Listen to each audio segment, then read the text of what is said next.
Hey everybody, this is Rydo and we're back to another live stream of Yu-Gi-Oh! Master Duel. Today is Friday, May 20th. We're still starting a little late, but not as late as Wednesday. Uh, for the accountability section, we can say over the course of being awake at the wrong times, I mostly focused on the Fusion Festival. There definitely were some points, and this is an indication of just the Fusion Festival being a little too much, but because there were definitely some points where I was just like not able to mentally pay attention to it enough, and so I just had to put it away for an hour or two. Um, we're having frame drops yet again as an issue. I did change it to the backup server, so if that's the issue, I don't know.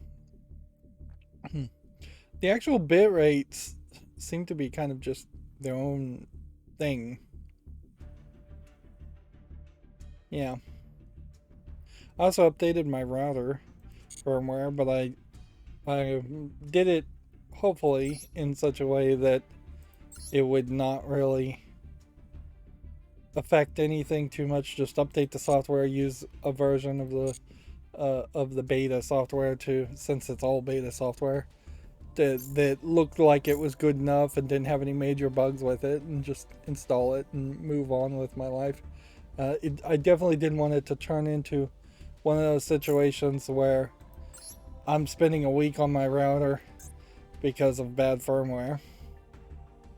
But as you can see, I need effectively 3 more victories, and then I'll be done with the rewards list, and then we can do the ranked daily quests, and that is that. So I did a lot off screen, and that was the right move. Perhaps not 100% guaranteed to be the right move, because there was a small chance that the second dinner bin broed Marvel card game was going to just be stealth released yesterday, and I didn't really even pay attention to that and check to make sure that that was the case. And when I finally did get around to looking at it, it was not the case, so it didn't matter. We will talk about this new Marvel card game called Marvel Snap. It's different, to say the least, and it may very well affect my choices as far as whether or not I want to make that the daily drive or the live stream from, particularly since it is going to be a mobile game first, which at a certain level all collectible card games should be mobile game first, but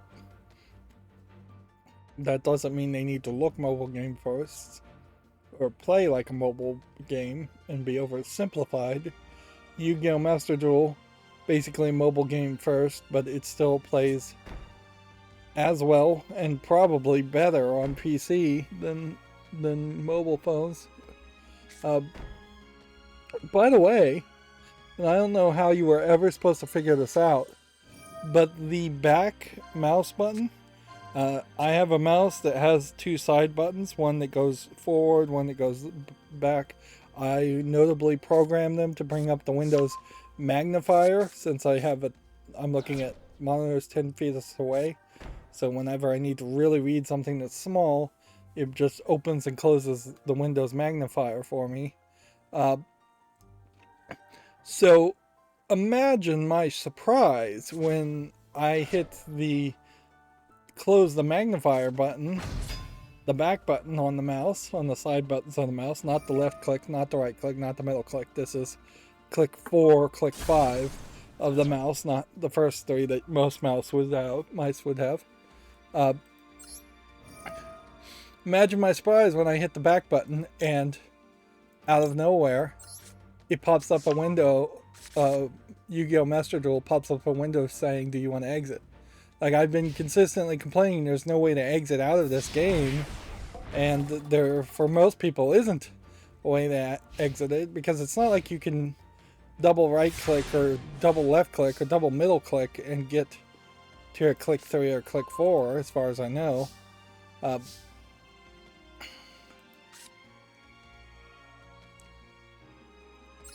so yeah,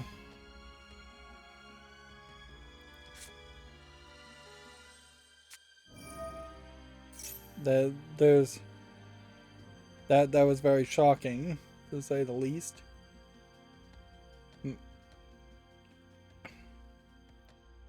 Um, but yeah, apparently you can exit it on PC. You just have to have a special mouse that most people wouldn't have, and nowhere in the instructions or games or the controls does it tell you that. It would make so much more sense for there to be an exit button. Even if you had to go back to the main menu to see the exit button, it would make a lot of sense to have an exit button overlaid. I don't think I really have anything else to say about as far as the accountability section. I was literally spending most of yesterday sitting around playing Yu-Gi-Oh!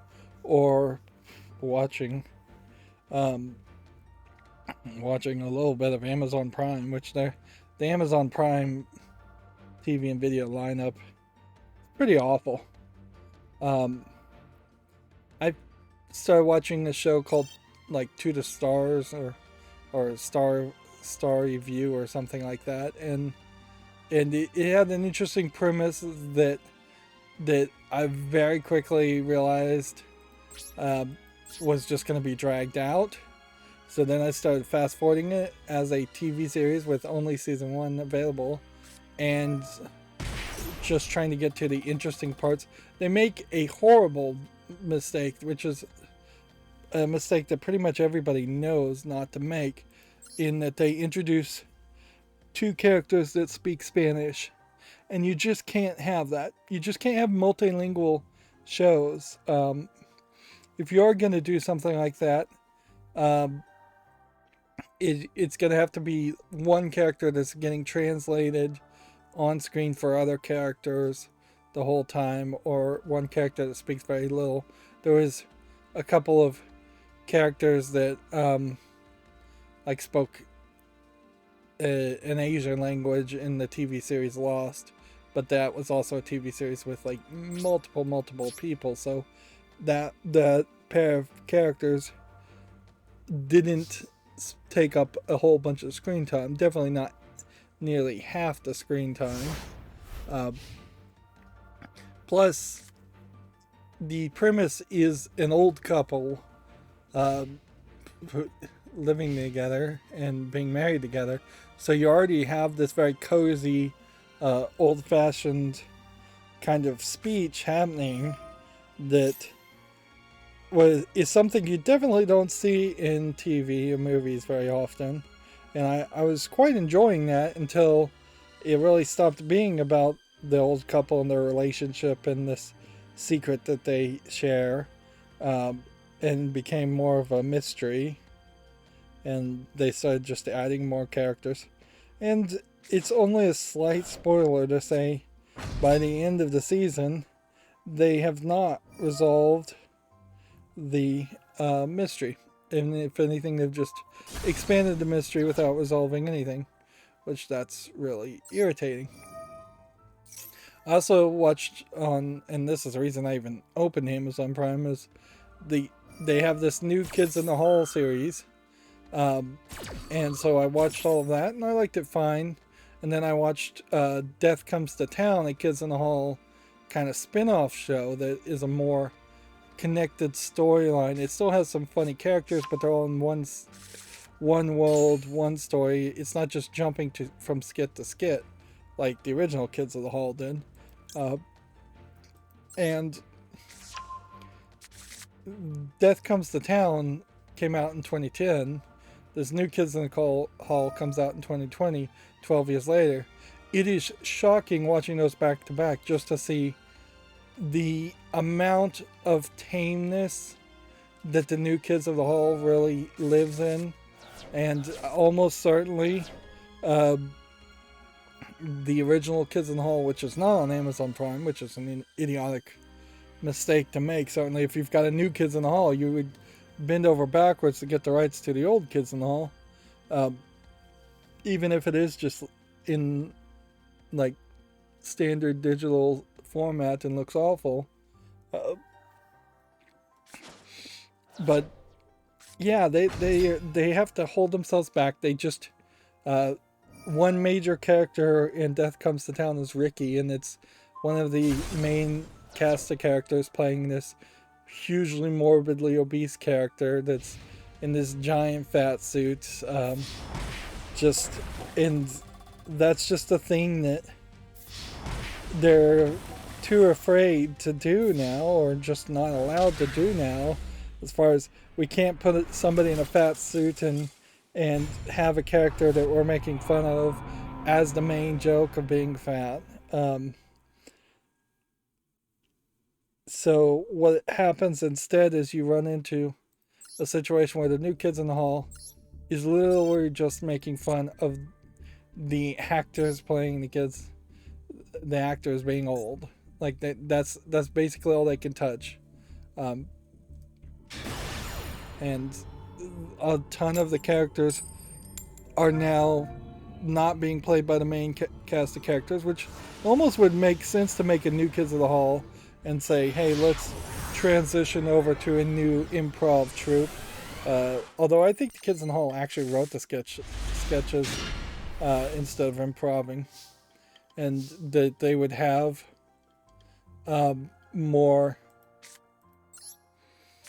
younger characters and even more diverse actors, because there definitely seemed to be a push to have more diverse actors and actresses, but it comes at the cost then certainly of the original male actors of Kids in the Hall not feeling, I think, as comfortable as they once were about dressing up as women, which is frankly, I would say, over half the sketches.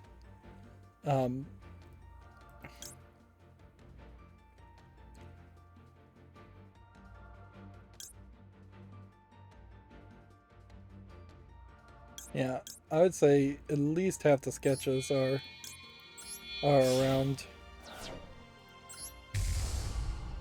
them dressing up as women, and that being one of the major aspects of the joke, and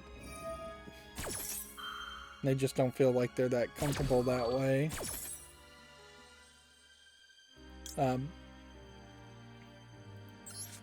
So yeah, it definitely feels like there's been some aggressivism as far as what is allowed to be put on TV, and if anything, this is the exact opposite of what should have happened, because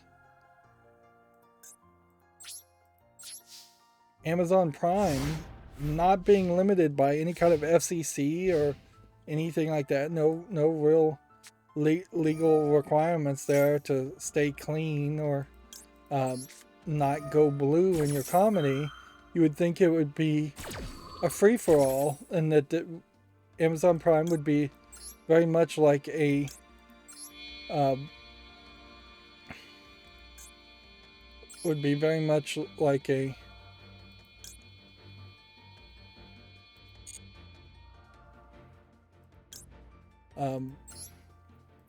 a free-for-all. This is a weird summon because you can summon using 3 materials, and then it can't be destroyed by battle or card effects, or you can just use 2 effects. 2 materials.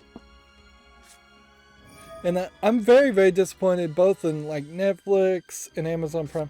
I'm not super surprised that Hulu doesn't go wild as far as having uncensored content, more edgy content. But yeah, it has been pathetic when you look at the Netflix originals. Still very much going for that PG-13, PG-16 plus TV ratings. There's a shocking lack of content with nudity, sex, or even like mass gore in Netflix original content or Netflix's content in general. Uh, Nobody really cares so much about cussing, and so there has been these like producer trade-offs and arguments have been made that's saying, oh, on Netflix you can say the F word as much as you want, but you can't show a boob at all still. So it's still the level of self-censorship that seems kind of ridiculous. Now, in all fairness, Netflix has gone in some wild direction when you talk about like cuties and all of that. So like there probably would have been some controversy if they put out a whole bunch of like porns on their show, but it honestly might have flown under the radar a little bit if they said, hey, we're gonna get like Debbie Does Dallas and some of these really old porns from the 50s and 60s, things that most people probably wouldn't even care to ever watch because it's just going to be very old people in a very different video style and even grooming style as far as how people look. And certainly like Amazon Prime or Netflix, one of the two of them should have competed and gone in that direction. But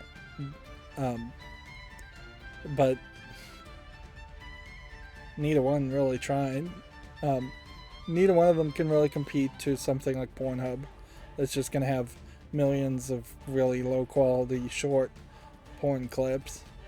But they certainly could have bought out some production company's worth of DVDs that would have been sold in an adult store for $20.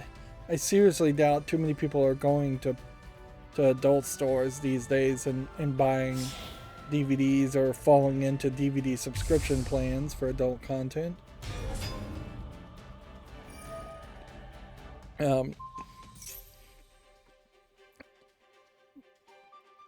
If anything, it definitely leaves the feeling that even movies these days don't have unrated cuts with extra content in them, and I suspect that may very well be the case, is that that movies have been tamed down by the ratings board so much that the movies aren't even coming out with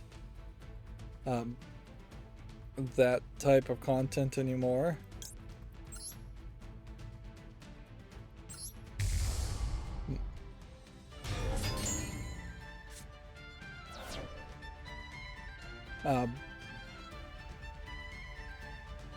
So yeah, it's kind of pathetic, really.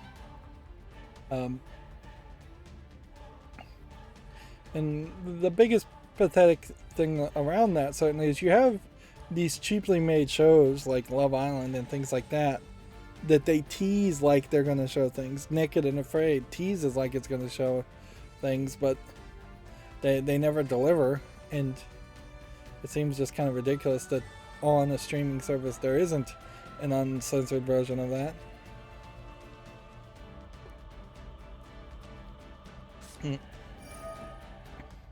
But yeah, I feel like censorship has been incredibly regressive in the past 20 years. Way more than you would think. But where movies, and particularly indie movies, were totally trying to push the boundaries. Now the boundaries have just been pulled back. And I think that is probably also due to some cynicism in movie makers these days, as if people don't want to tell a story or they don't want to present the thing they want to present. They just want to make money and they just want to compromise all over the place. On the other hand, it might be very well a case that this is in part an after effect of small attempts to clean up Hollywood and get rid of the whole like casting couch mentality. It may very well be the case now where actors and actresses are just saying, no, we're not going to do nudity for your movie, or that scene doesn't need to be in there because it's just gratuitous. At a certain level, every aspect of a movie is gratuitous. And certainly there is a percentage, you can't ignore the fact that there's a percentage of people that don't want to see that in the movie, and that's fine by me. Certainly makes sense that a before midnight showing of a before midnight showing of a movie should be the rated R version, but an after midnight version showing of a movie, I feel like probably should be the NC-17 version of a movie, an unrated version of a movie. That would certainly, I think, give you an excuse to bring back movies. Let's go ahead and summon this first, because this one activates an effect that lets me take this attack, turn that up, and then this one lets me do this.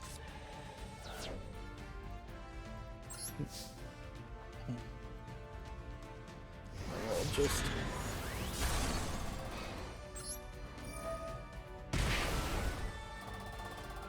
this one does extra damage, although I don't really understand how this card works. It's really just HBO that is the last holdout there, and I suppose I probably would be slightly more interested in having HBO Plus. I don't have it, but even that, like I saw a few episodes of Game of Thrones, and the aspects of Game of Thrones that started in the first few episodes in the first season, I think were, in the long run, actually just distractions, as far as all the nudity and violence, towards a longer running story that they probably should have focused on more. And I think they eventually did get to that point.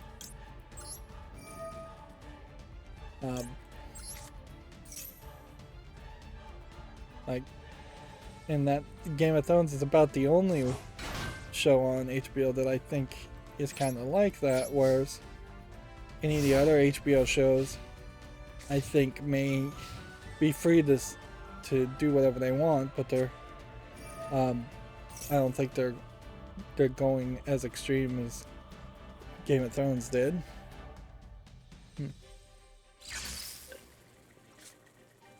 I also don't think HBO is doing any like after midnight adult content. I want to say Red Shoe Diaries, but that's probably an incredibly old series, and I think that was on Stars. I think for the most part HBO during the daytime is still just showing movies, regular old movies.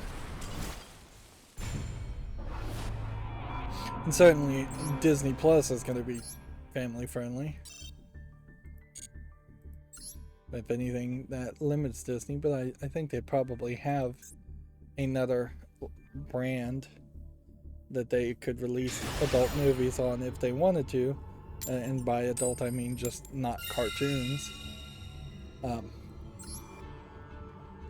Anyways, that's a long rant for no real reason other than to say, yes, censorship is alive. It has actually succeeded quite a bit, and it has regressed free speech way more than you might realize. And that's not even getting into the aspect of just how incredibly hyperreactive people are now to anybody doing anything somebody doesn't like, which that has almost always been the case, but it's gotten only worse. Like, there are really only small pockets in history in which you wouldn't get burned at the stake as a witch for saying the wrong thing, or taken out into the shoot out at the OK Corral if you irritated some said the wrong things.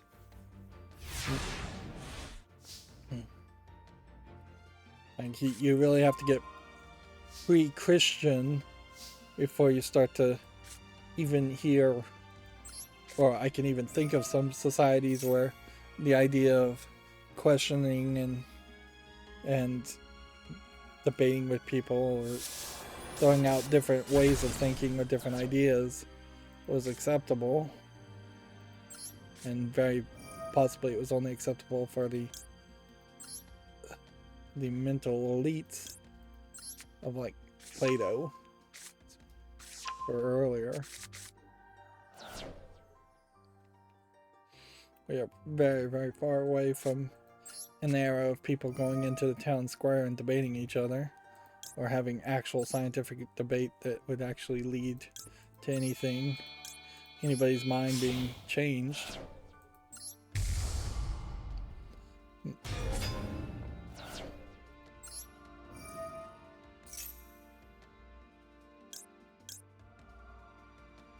Let's see.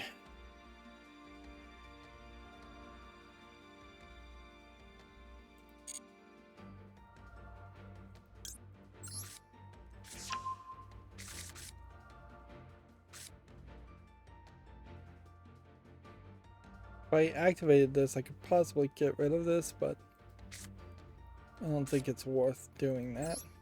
I think it's probably better to just do this. I definitely don't want to activate diffusion.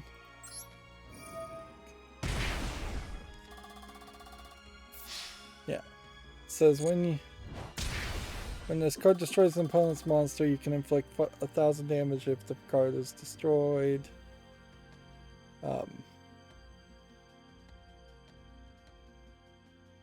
If something leaves the card because of effect, you inflict 500 damage. Interesting.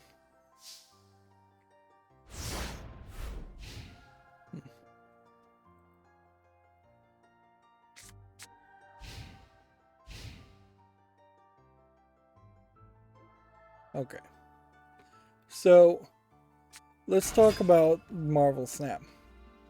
First of all, let's talk about Binbrode. Binbrode looks rather skinny, and he looks like he's definitely made himself look a lot better than what he looked like when he was first left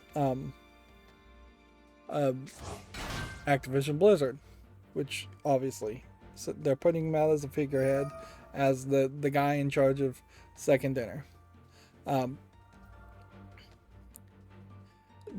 That being said, they do mention at one point that they've been working on this game.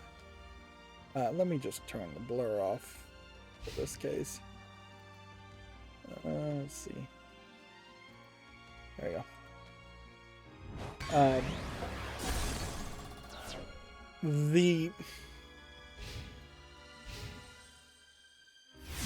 They do mention that they've been working on this for like 3 years, much longer than Second Dinner is in existence, which that did strike me as, oh, so this guy definitely had some kind of agreement in place, I guess.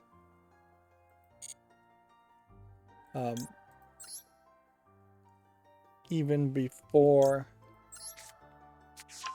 he left Activision Blizzard, but it was some odd agreement in the sense that it was not seemingly around Activision Blizzard as much as it was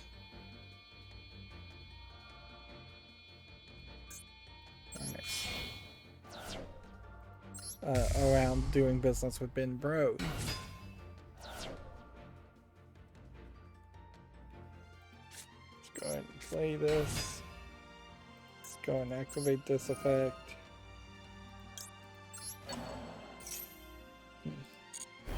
This is an annoying card because it constantly asks you if you want to activate the effect.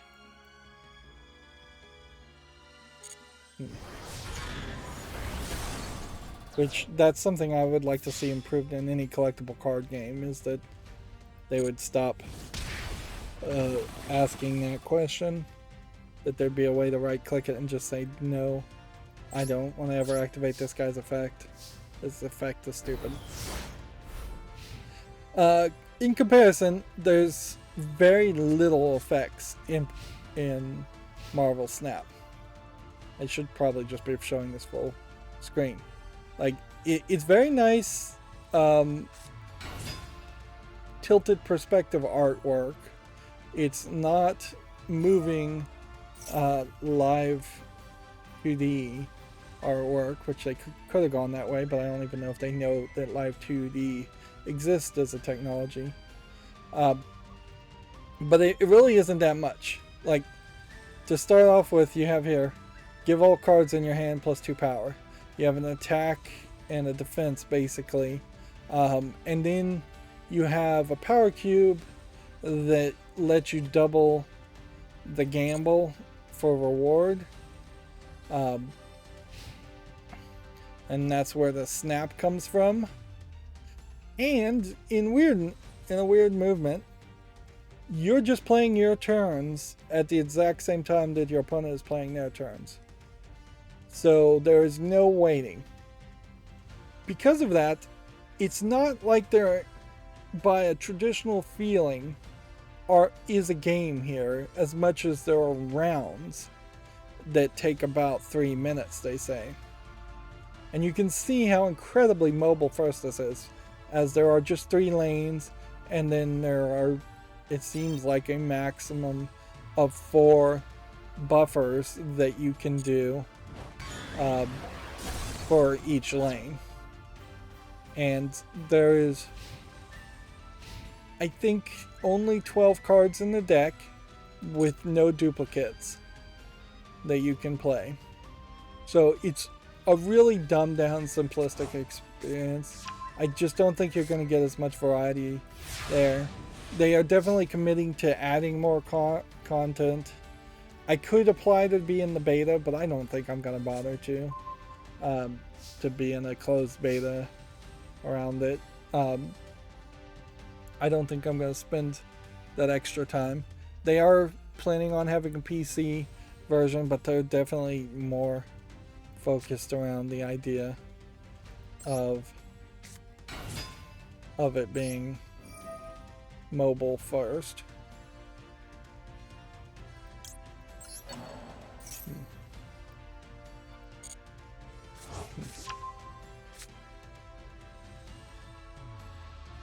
Let's see. See if we can summon somebody cool.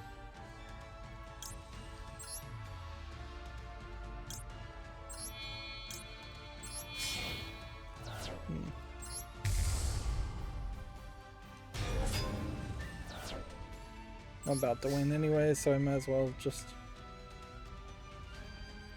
win.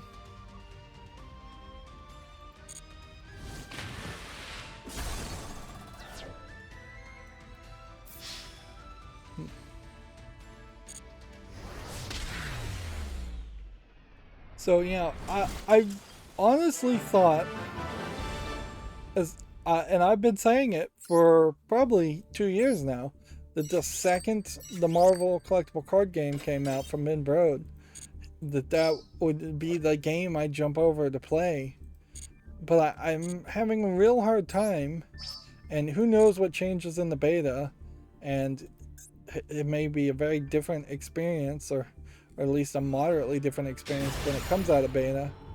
I'm having a real hard time seeing how I could play 8, what it looks like 8 rounds in 3 minutes to play one game, and then talk about video game news for potentially 6-7 minutes without showing any content, as far as gameplay, and then play another game for 3 minutes.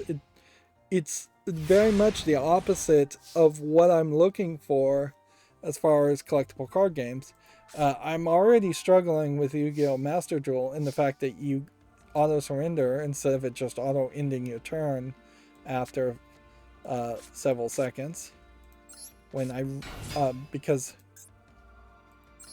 my hope had always been that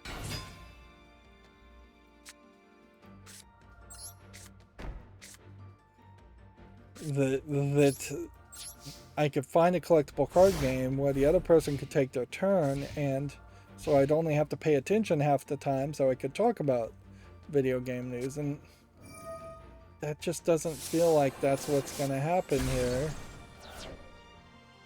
These cards also super simplistic, and almost certainly they will slowly get more complicated, but I don't think that much more complicated. You're gonna have to introduce like a whole new series of cards that have some third power metric on it.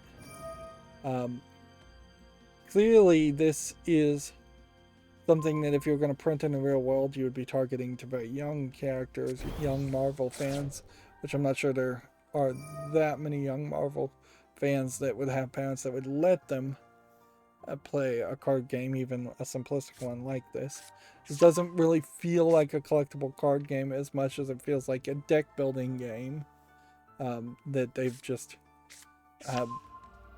they're calling a collectible card game, considering you can't have duplicates, and that's going to severely limit the variety of the types of decks that are going to be built.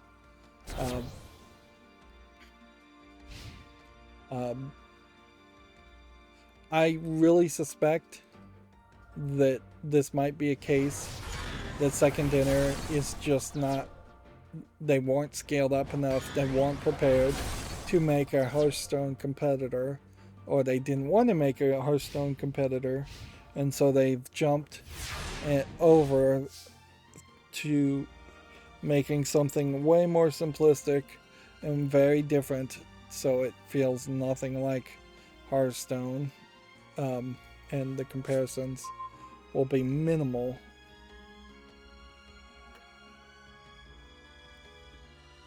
Like, Hearthstone itself as a collectible card game started off fairly simplistically, but not this simplistically. And I really, really question if there's enough room for growth.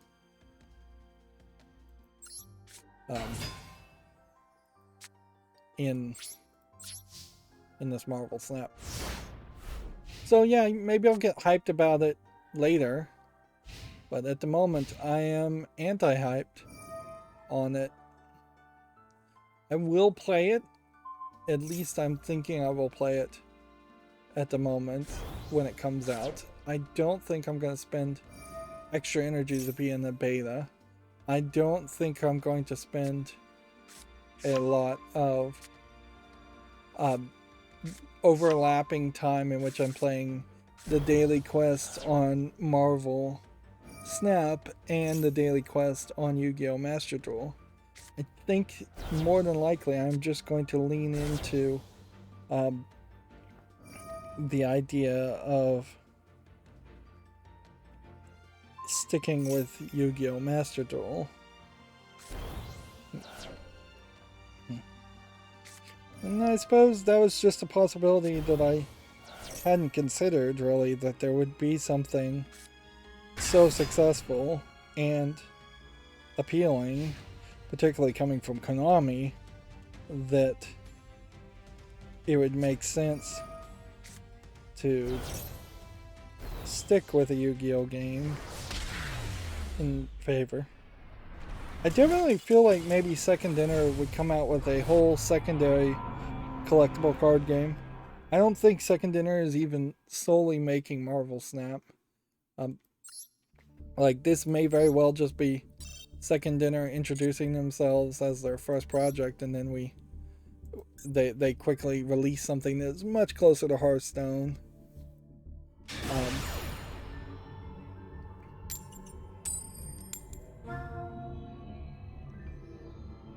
I didn't.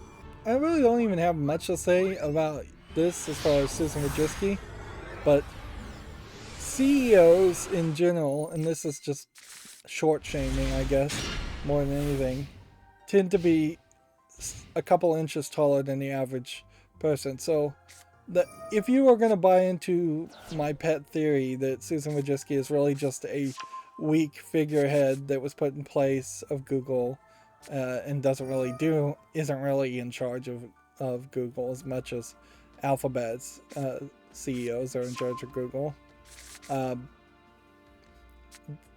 This certainly might be some evidence to say, hey, she's short.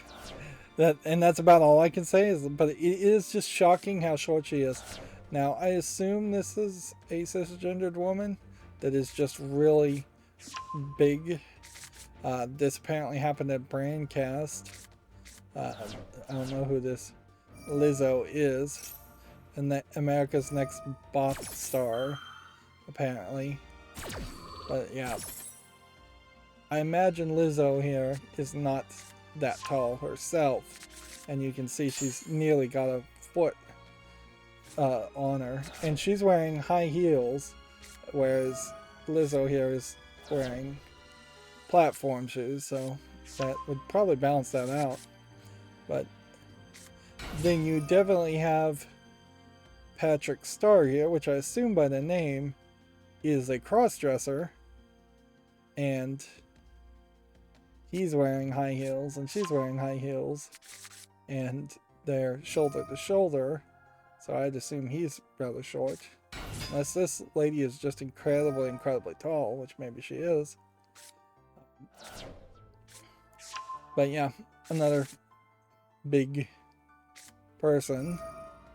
But then you see like this picture, and unless this guy is incredibly tall, he definitely has a foot and several inches in height, and he is wearing sneakers and she's wearing high heels, and they're shoulder to shoulder. And then you have this picture, and this is basically all Susan Wojcicki does as far as evidence of what she actually does, is she hobnobs with people she thinks that are important and tries to get herself in pictures. But yeah, again, incredibly short, when the average height for a CEO is fairly high, and even for female CEOs it's fairly high. She just does not fit the stereotype, and arguably it's the stereotype that gets CEOs their jobs in the first place. It's the myth of a CEO being anything more than a shallow figurehead. That's CEOs are basically mascots for teams, and if you have one mascot that does not match the other, that is interesting. I don't know if it says anything, but it is certainly interesting.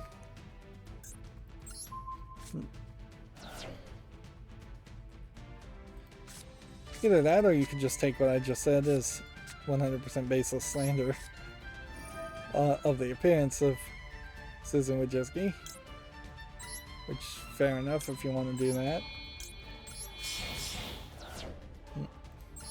Like, when you actually look at what she's accomplished in her performance, there's way more substantial problems with her than just her appearance. Twice I failed at that.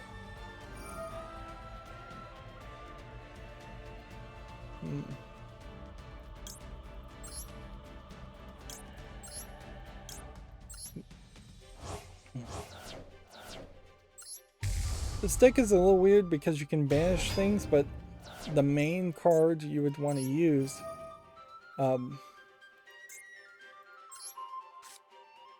does not want you to banish things, and instead wants you to have all those fluffle cards in your graveyard.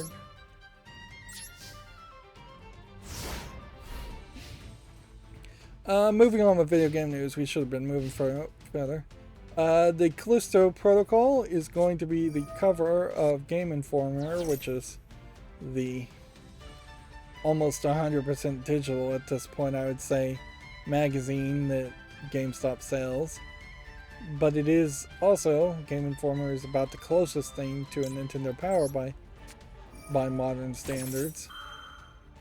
And I guess good for Callisto Protocol. I definitely feel like people need to be reminded of the Callisto Protocol every time they talk about the remake of Dead Space, because the people that actually made Dead Space 1, or at least some of them, I think are working on the Callisto Protocol. Now that being said, Back 4 Blood made that exact same argument, as that it was from the people who made Left 4 Dead, and then the actual percentage of people that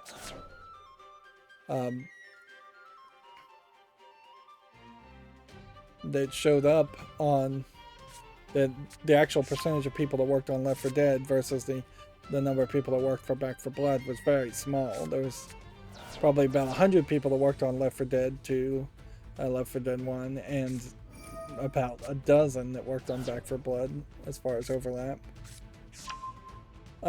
This was the teaser trailer for Marvel Snap, and having now seen the actual gameplay, it's shockingly inaccurate as a teaser trailer as far as what they're depicting.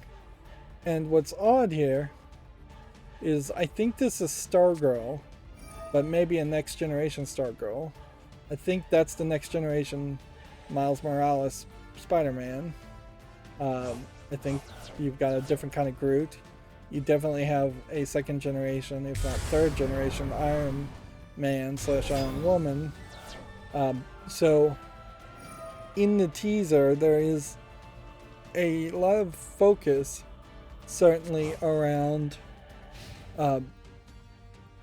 highlighting not what you would call first generation Marvel characters, which that would definitely be weird, certainly, if there's like 5 Iron Man cards, but only one of them is the Iron Man that most people expect to see. This is the official announcement is definitely different.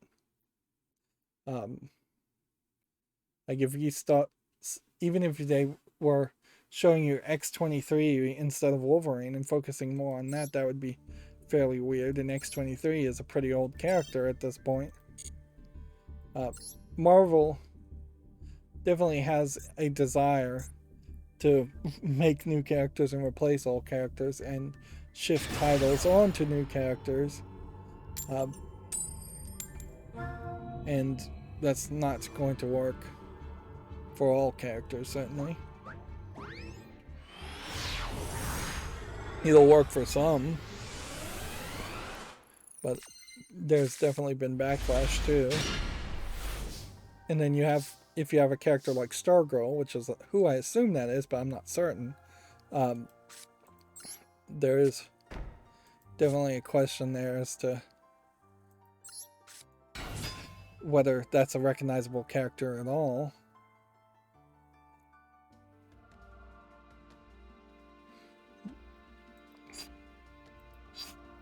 And then they're, I think, pretty much ignoring Captain Marvel or Miss Marvel or Camilla Khan.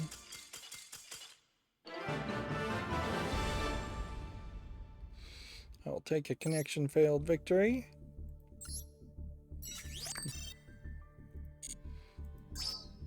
It is possible that my DNS crypt server is having trouble, and that I should switch over to another server. It does seem like I oddly need to shift that around every now and then.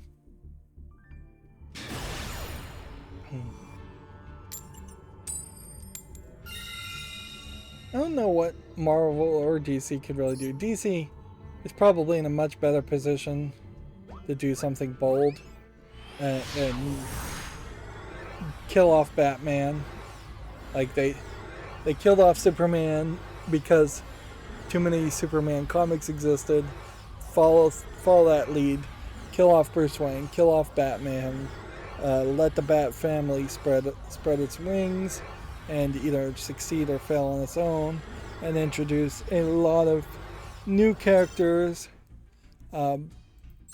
outside of Gotham City, outside of Batman's Rogues Gallery. Marvel is less in that aspect because their big people are still like the Avengers, the Fantastic Four. There's more diversity in the number of people there.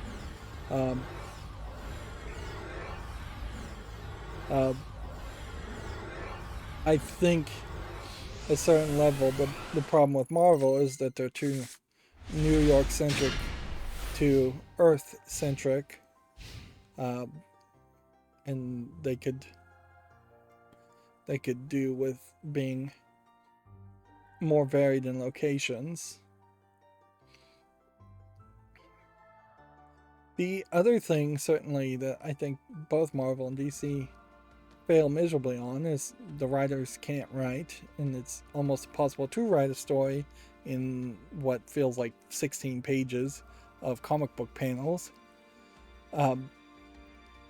But they are locked into 2 genres at most out of a field of, I'd say there's at least 20 different types of genres as far as the types of stories you can tell.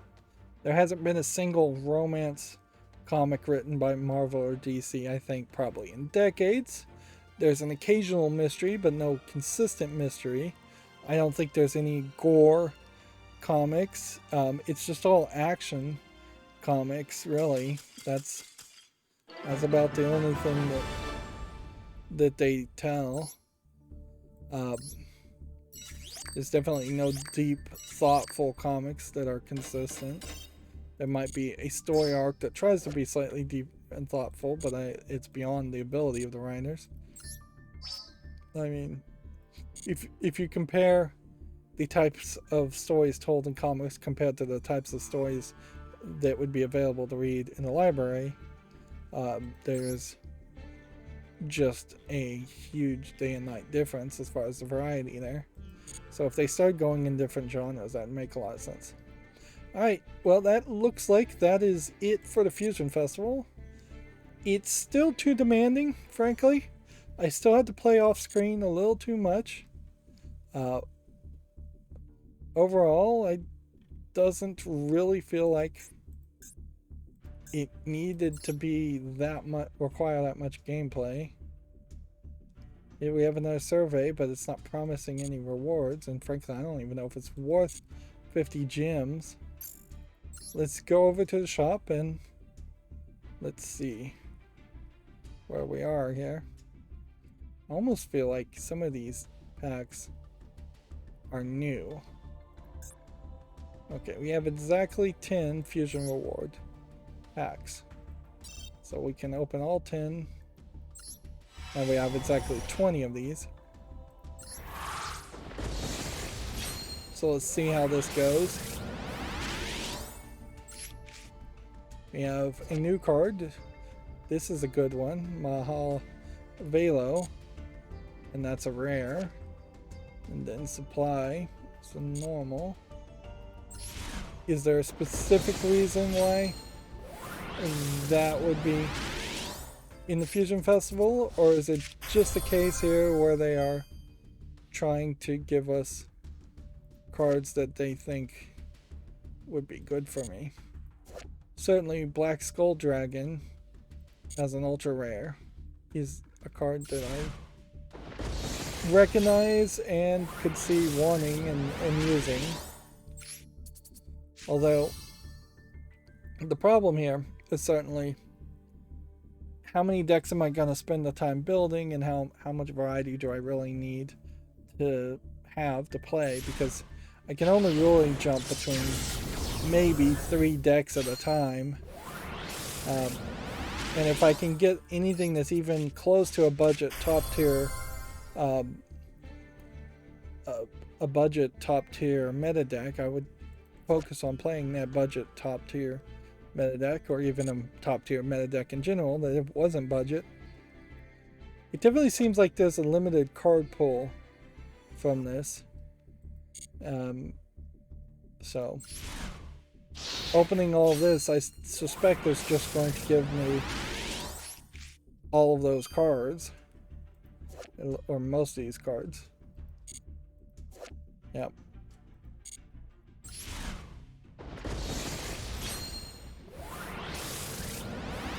And we can see it is not guaranteeing new cards by any means. I'm not really going to pay attention to what cards I get.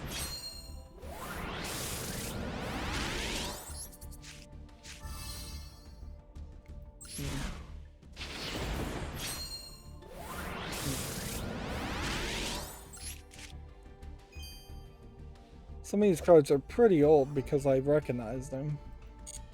And at a certain level they may not be that playable because they're so old. It definitely feels like the cards we're getting in these packs are not the cards that we played in the loner decks. Which, arguably, there is enough cards out there where it would make some sense to have a festival that lets you earn all of the cards in the loners decks, or the loners decks themselves.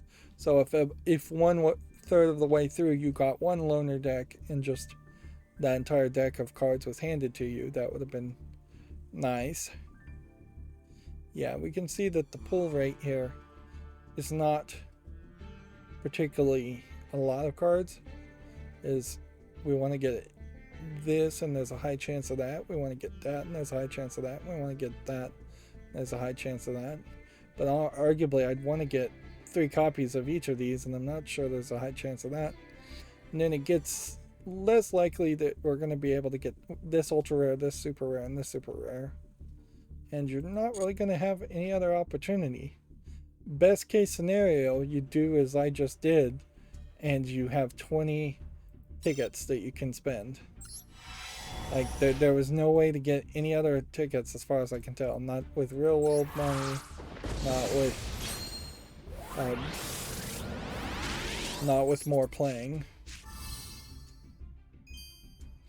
And this is kind of a great example of where I'd like to see more of a guaranteed reward, particularly as this game is fairly new, over chances of rewards.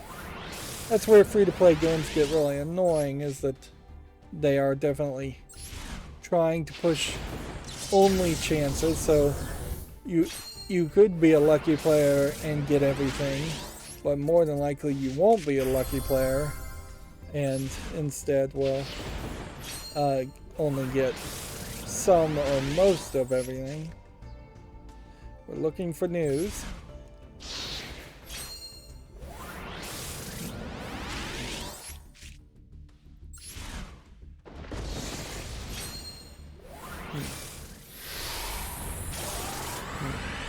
We're also looking for a new super rare. One more new super rare.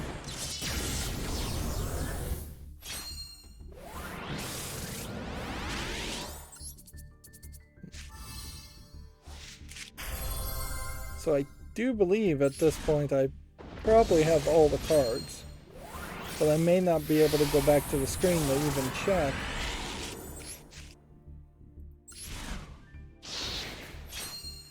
I probably have 1 copy of every card. I wouldn't be surprised if I don't have 3 copies of every card. Yep. And that's just gone. And we have enough here where I could theoretically just open 100 of these legacy packs, but there's not really a great reason to do that. Your secret packs are open at this point. And then let's just see. I have a decent amount of these, so I've already dabbled with Ruler's Mask. That makes sense. That is almost certainly the same case here, where I've dabbled with this and gotten a decent percentage of this, and that's really what we're doing, is playing the odds. So either fusion potential here I haven't touched at all, or maybe I did, because boy, would this be the wrong pack to open. There's literally 3 cards that I don't have, which maybe we will start to see that is just going to be the standard way of things going, in that even when there is a new expansion, I'll have such a high percentage of the cards anyways that it wouldn't make sense to spend the crystals on it. But at that point, I don't know what you really would want to do. You, at a certain point, would maybe just open master pack duels. Like 6,870 is still the number, and odds do seem fairly low that you'd get a lot of duplicates that way. Like, it would definitely be a tough decision in 20 days if they came out with 3 new selection packs, and each of those 3 new selection packs had no real offerings for me, and I just needed to burn some gems on something.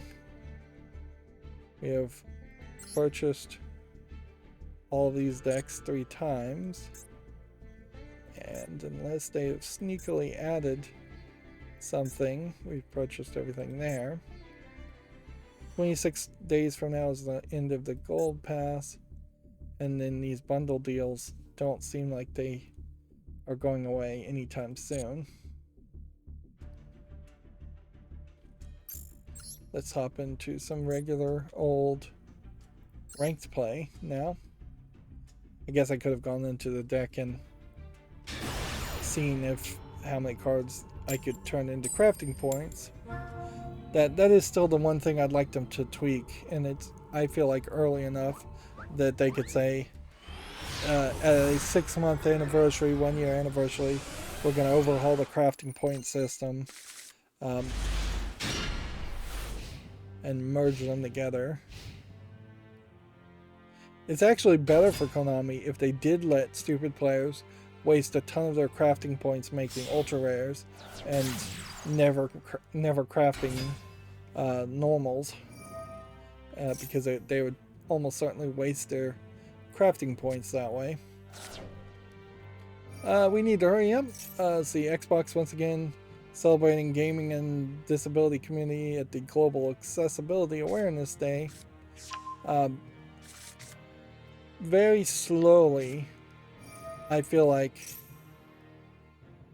they are shifting from being all talk to actually being a little bit more action.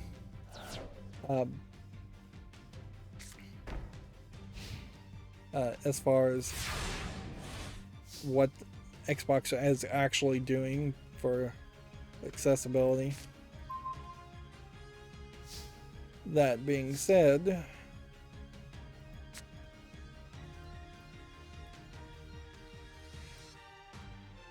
do I want to special summon this?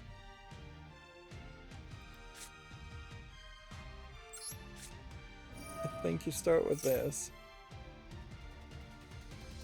I see here there's an Xbox Accessibility Guidelines 3.0 update, including new mental health guidelines.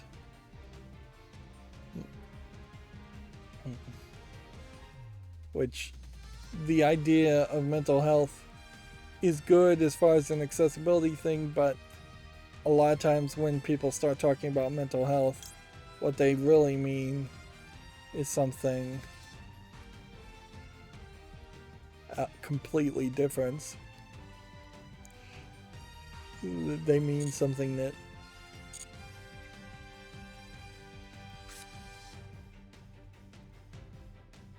they mean just censorship and toxic community control.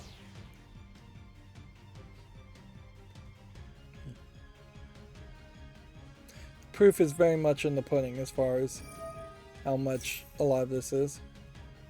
He's really focused on. It definitely feels like there are a percentage of teams in Microsoft that care about that, but particularly now that Microsoft has done all these acquisitions, it is very questionable how much Double Fine versus ZeniMax versus some of their other studios I can't even think of the names of.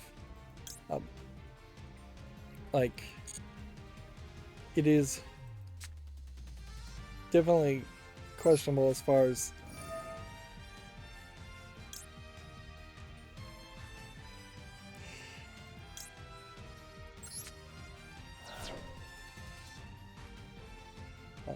that was stupid. Thought I was going to destroy the card.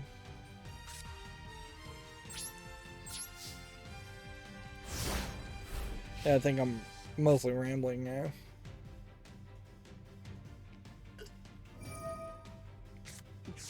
Yeah, almost certainly not everybody's going to be on the same team from day one as far as accessibility. Like, and at a certain level, there shouldn't be everybody on the same team.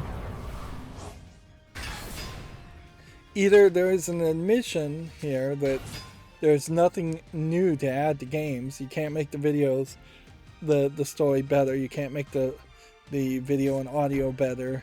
You can't make the gameplay mechanics better. And so now people are just finding work for themselves by adding accessibility, which it's hard to believe that that's the case. Or you have to make the admission that people are now obsessed about doing accessibility and something somewhere else is going to suffer. Which at a certain level, that's a trade-off, and sometimes that's a good trade-off, sometimes it's not a good trade-off. But particularly for video games, we have consistently seen people getting obsessed with SJW type ideas and wasting their time and the budget on it, and games are only getting more expensive, so they're effectively wasting the money of the players, adding features that most players don't need or don't want. A prime example of that was several months ago. They put an on-screen sign language translator for the cutscenes in one of the racing games, and they were very proud of doing that, which makes absolutely no sense because you could always have subtitles, and there isn't a percentage of people that exist that can't read English subtitles but can understand American Sign Language or International Sign Language. Like, the percentage of people there is going to be very, very small.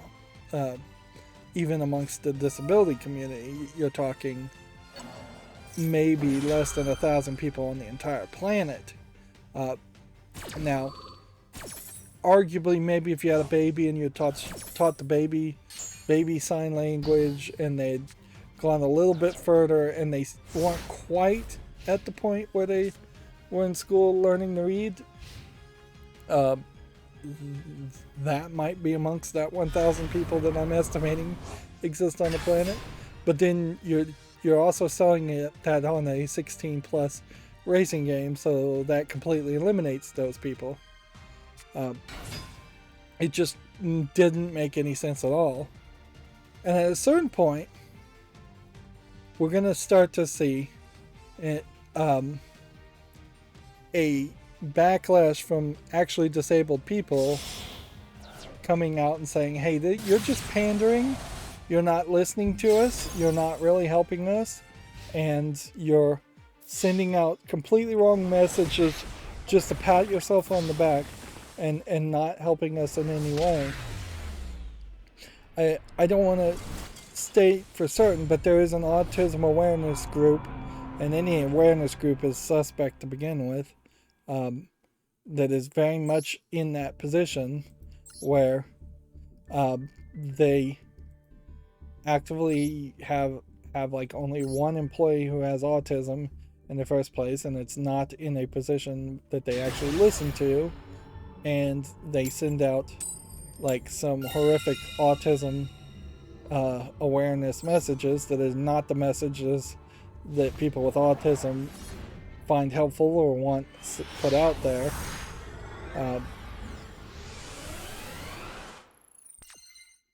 So yeah, and that I would imagine there's a lot of people with breast cancer that hate Susan G. Coleman's breast cancer awareness charity because it sucks up all a lot of donations towards breast cancer and doesn't give any of that towards cancer research or anything at all other than promoting and running their own company and selling the pink ribbon and suing people who use the pink ribbon without their permission. Like,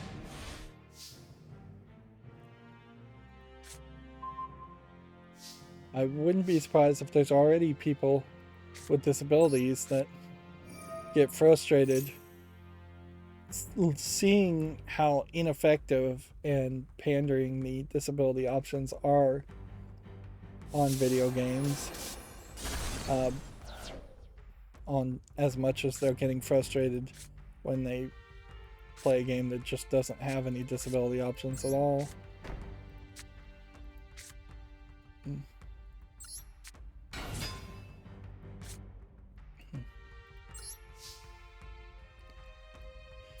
And I definitely, personally, can say, without giving away any personal details, say I have over the course of my life dealt with several people with disabilities, and a lot of them, there's just stuff in their life that they're never going to be able to do, and they just have to accept that, in the same way that a non-disabled person has to realize that they're probably not going to be a surgeon and an astronaut and the president all at once too. People get different opportunities. I'm not saying it's fair, it definitely isn't, but you have to just come to reality and accept reality, and you cannot create a world that makes fairness as even if you would like to.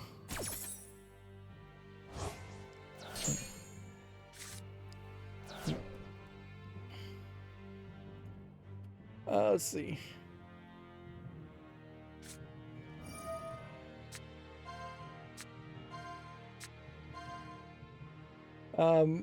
Revolution Software had something that was interesting. Not this giveaway where you could be a character in their next game, which who knows what their next game is. It is, I think it was a retweet. Now I'm not seeing it. No, here it is. They've put out an update for Broken Sword 5, which isn't the best Broken Sword, really. That adds Steam Deck compatibility. And the only thing I really want to say there is, well, here's a point-and-click adventure game that would be fairly difficult to play and control without a touchpad, but honestly, they, I think, made Broken Sword 5 thinking of adding controller support anyway, so I suspect it may have controller support.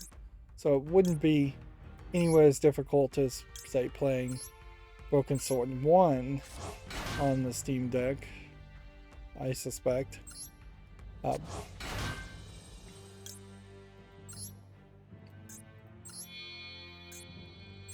But it is the first case I've seen of somebody actively trying to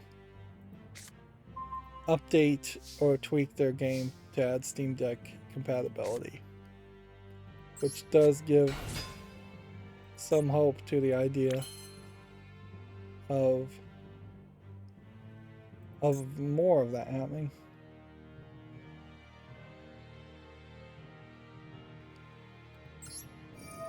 Let's see if we can special summon something else.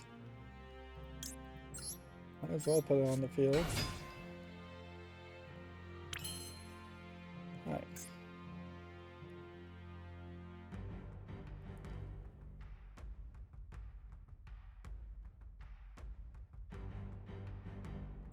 Let's see. We'll banish 2 cards, which seems to be the only thing we can do.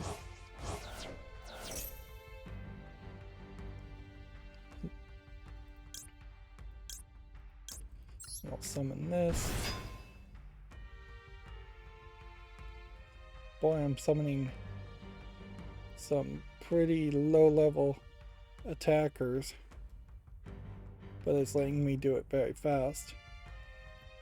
I'll also say my fall list was broken up, so fall list was not loading. 3,000. Let's not do that. Let's be cautious here.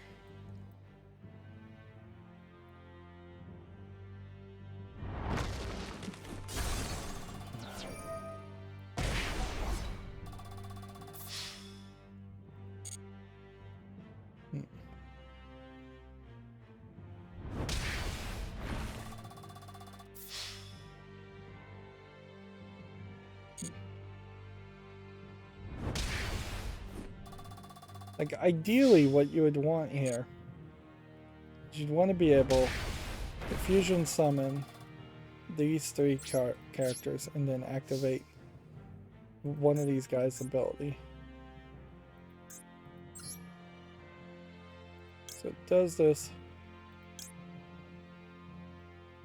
potentially work? We take this one. And then this one. And then this one.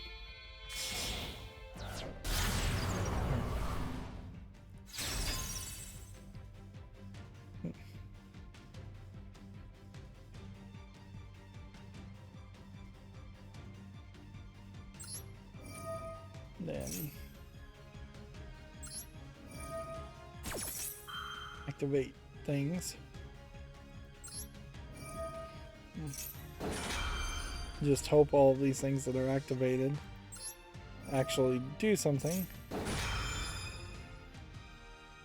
good instead of just bad things.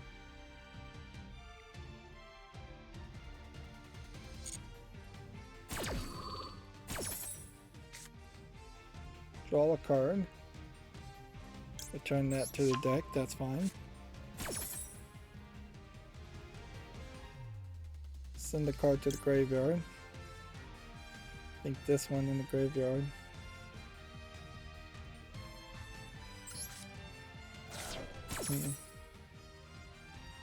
Add a trap card.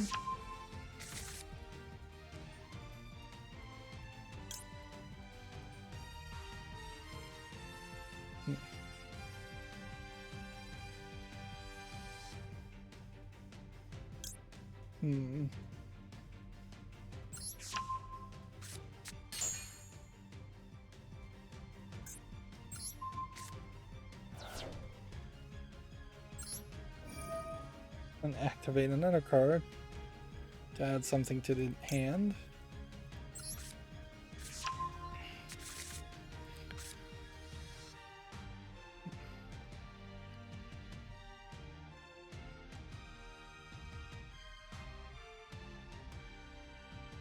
And I don't think I need to activate this effect. So that's just like a lot doing. This doesn't really have anything to do with video games, but it is kind of anti-NFT. DeviantArt, the website for where you put your lewd fan art mostly, or your nude artsy photography, non-porn style nudes. They're they apparently have a system for flagging stolen NFT art, which, you know, a piece of art is fairly easy to steal from the internet, and then somebody else could try and make an NFT on it or do anything with it. And I think that's probably the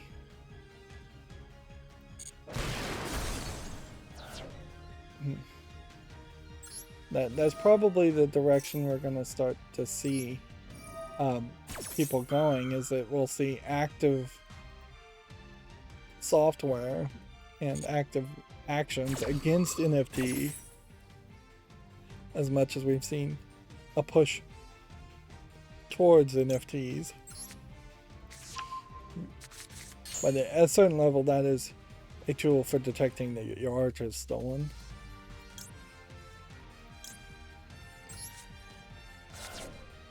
I don't know if that was the one I should have discarded. Alright, and then that just now, an hour and 20 minutes in, gets me to Video Games Chronicles articles, so there's not like a ton of news this Friday, but we'll cover it fairly quickly. DICE says Battlefield 2042 Season 1 is currently set for release in early June. Personally, I don't care. Call of Duty Vanguard multiplayer is currently free for 1 week. Again, don't care. Apparently, Sony has quietly launched the latest official PS5 console bundle, which I guess includes Horizon Forbidden West, and doesn't really feel like anything else. Very little talk, I would say, as far as Horizon Forbidden West after it's come out. Monster to special summon would be this one. And then, what else do we want? 19, 16, 1200. Sure, let's just do 19. And then let's do that.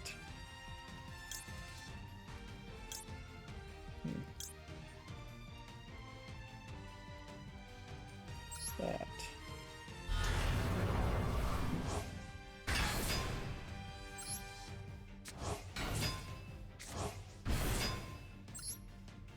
This is going to let me summon 4 things.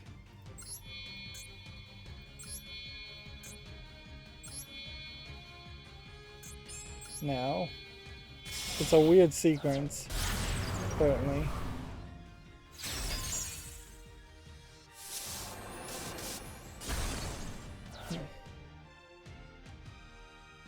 I don't think I need to banish a card.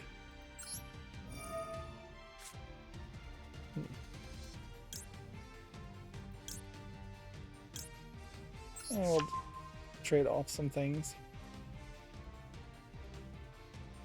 Let's see, moving on with news. Microsoft says the Activision Blizzard acquisition is moving fast. They intend to purchase the publisher for close to $69 billion. Babylon's Fall updates are still coming despite more people playing the Outriders demos. Of course, those updates are probably in the process, and just quickly abandoning a game is harder to do than it would seem. There is also a slight danger of abandoning a game very early and then the shareholders being upset that you didn't support your product.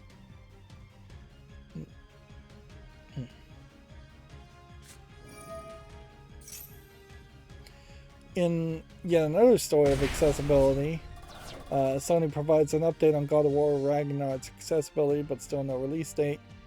And honestly, I believe this is the high contrast mode they're showing off. If your eyesight's this bad, and you have to have an entire character highlighted in red and blue just to see contrast, you can't play games. You probably couldn't see the screen to turn on that accessibility mission. Like even if this is an exaggeration of what it looks like, at a certain point, what you're seeing is so far off from what the artist intended that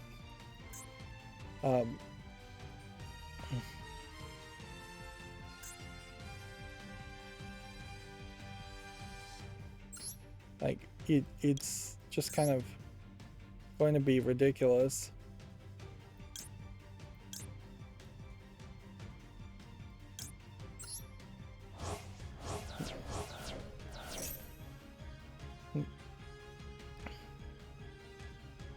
Yeah.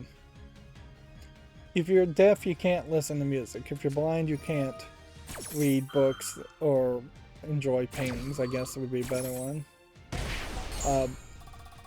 High contrast activation customization, high contrast color customization, high contrast background customization. Navigation assistance, that's probably fine. Traversal assistance, automated jumping, vaulting, mounting. Assistance plus for other actions. Basically, the game is going to play itself if you turned all of these on. At a certain point, I can't really complain about that.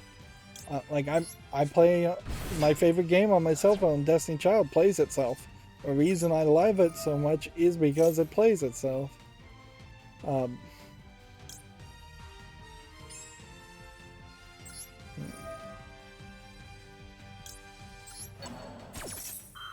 But yeah, it's extreme. And I would say, as far as Xbox painting itself on the back, as far as accessibility, then why does Sony not have a standard API to compete against that? Because that's really what they need, is that there needs to be a system level accessibility options, not game per game accessibility options that are different and that you have to configure. It's already annoying on PC that it takes like 5 minutes to set up a game, make sure all the game settings are correct before you even start playing. Like, it really should be a set up and go. Steam really should have an API like that too. But I don't even know if Valve is the one that really would have that. It would make a lot of sense for Steam to have a way to modify configuration files as far as your default configuration, and then DirectX, direct input, the Microsoft stuff would actually be the one to implement those settings in between different games.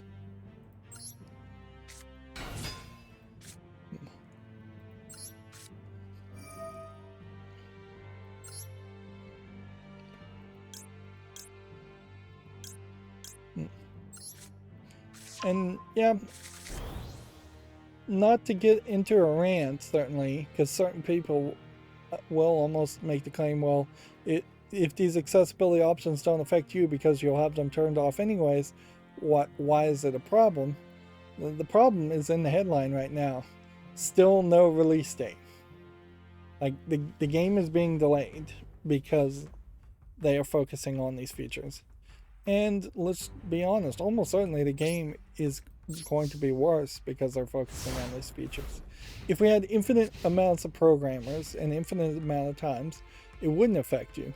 But that's not the reality of the world. That's not the reality of the constant crunch and compromises that are made in video games. Cyberpunk 2077 would not have been anywhere as bad of a game had they not tried to add so many features to the game. If there was only running and gunning and no driving, the game would have been better. It absolutely would have had more people working on just running and gunning aspects. And frankly, even if they got rid of all the running and gunning and it was just a Telltale game of story, it probably would have been better.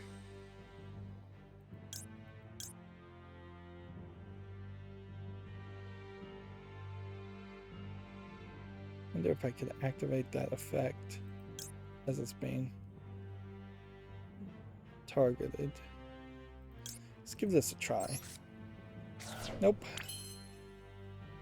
The answer to that was no. Right.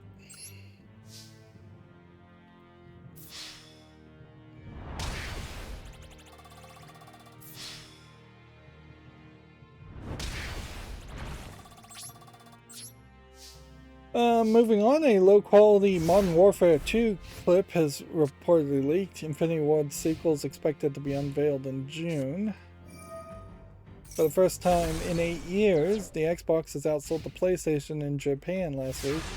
The Series S topped the PS5 in weekly sales, marking Xbox's first triumph since 2014. Honestly, if you told me it was their first triumph ever, I'd believe you.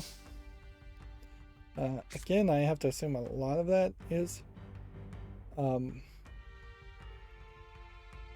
lot of that has more to do with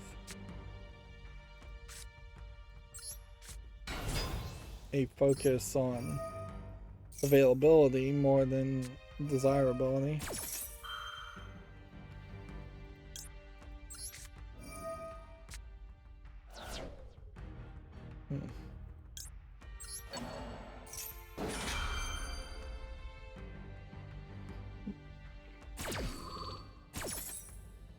Let's see. The Epic Game Store's new free title is Borderlands 3 with another mystery game due next week. This highlights definitely how poorly Borderlands 3 sold, because Borderlands 3 came out maybe a year ago. And I assume that this is going to be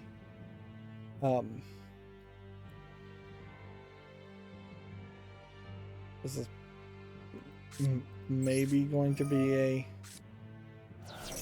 base version of the game without any DLC. But yeah. Clearly, they don't expect too many people to end up buying Borderlands 3 anymore if they're giving it away for free. Of course, that might be Embracer Group taking that offer more than... wow, I was not expecting to win there.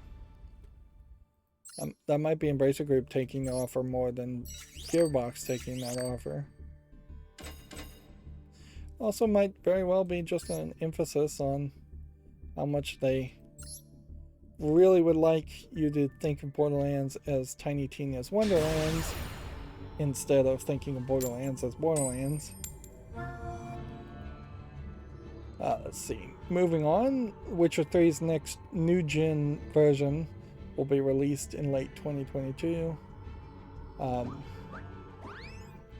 Which I would have to assume that the PC version of Witcher 3 is still going to look as good, or if not better, than even a new-gen console version. They're using that phrase new-gen, which I guess is the correct term. It's just a weird one that I haven't seen used a lot. The Epic Game Store also has launched its Mega Sale 2022, featuring discounts up to 75% and unlimited 25% off coupons. Which, that again feels like the Epic Game Store is trying to make a big push to gain audience, when I doubt too many new people are going to decide all of a sudden to move to the Epic Game Store. The biggest thing that would improve the Epic Game Store's market share is if there was some major controversy around Steam, and no such thing is really happening. Saber Interactive is working on a Star Wars Knight of the Old Republic remake with Aspyr. Apparently it will be a time exclusive for the PS5. I've heard a lot of people talk about Knights of the Old Republic. I don't know if there are that many people that really would play Knights of the Old Republic these days. I pretty much lost here.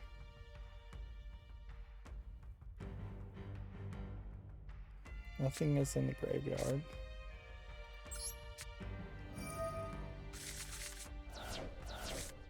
Do that.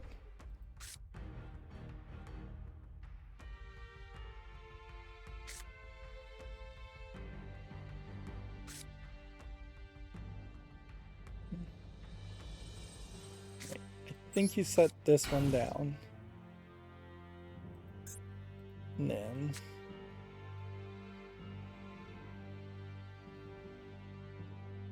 you could special summon this if I discarded this one.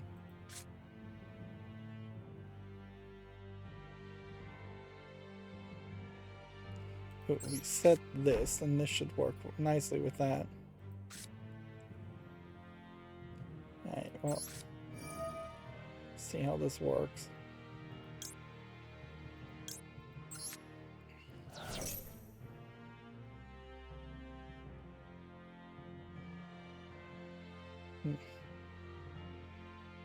Like, I desperately need this to die, otherwise I'm gonna lose.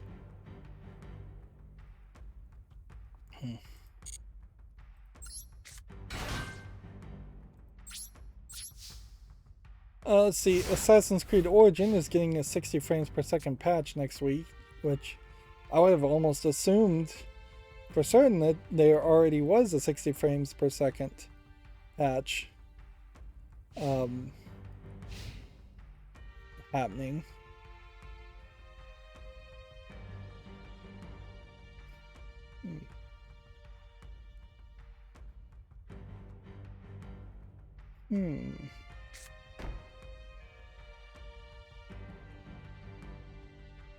Like, I would have assumed that there already was a 60 frames per second patch. This is weird. My OBS statistics have reset, but I didn't click the reset button. And even if it reconnected, it shouldn't reset there. It says I've been streaming for an hour and 37 minutes. But it now says there have been 0 dropped frames as far as the network, and that I am at 0%, and that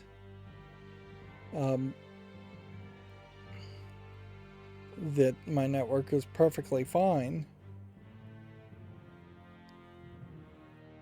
Man, what is going on with that? Like, that shouldn't happen. That screams to me that there's something wrong with OBS in their latest version.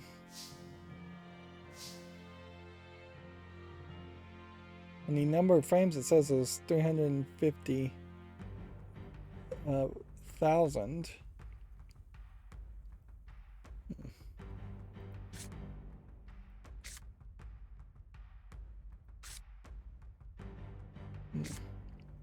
Maybe this is an indication that there's something wrong with OBS, and OBS has been misrepresenting the number of drop frames, and just putting a bug in the system, as it were.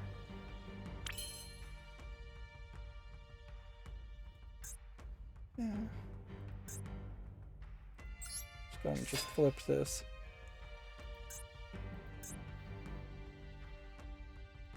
And this trap apparently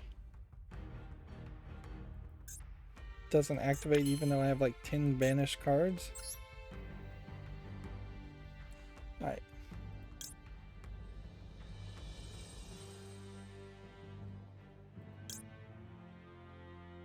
Special summon.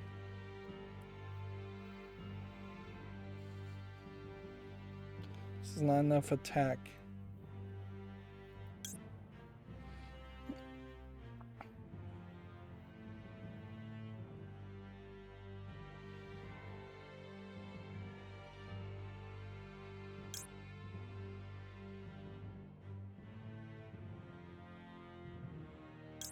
I think this is the one we want.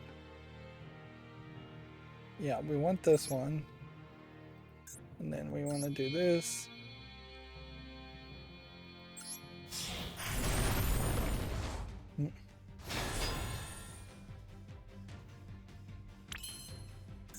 Then activate this effect.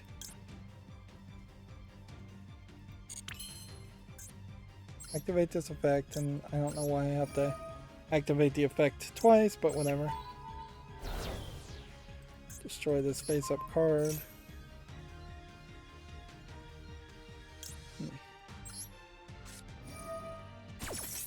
See what we can special summon now.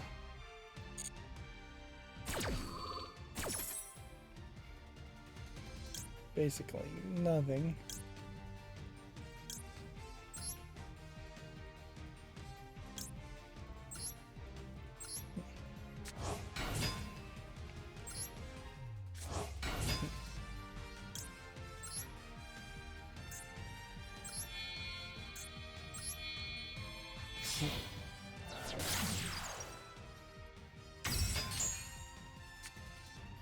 See, this is like the first time that this would be pointing to that.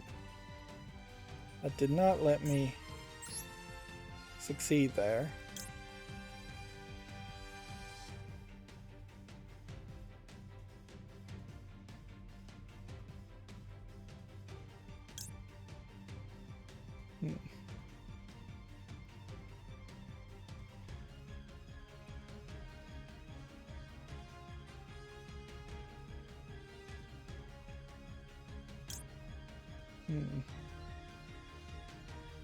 I just don't think we have an effect otherwise.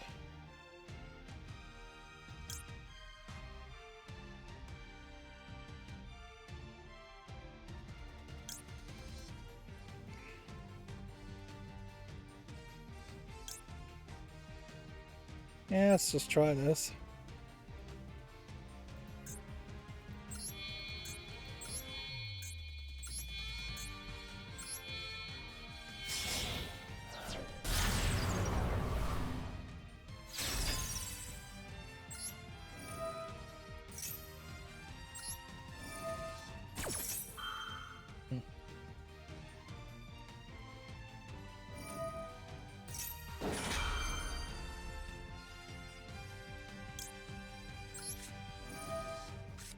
Cancel his council and see if this works.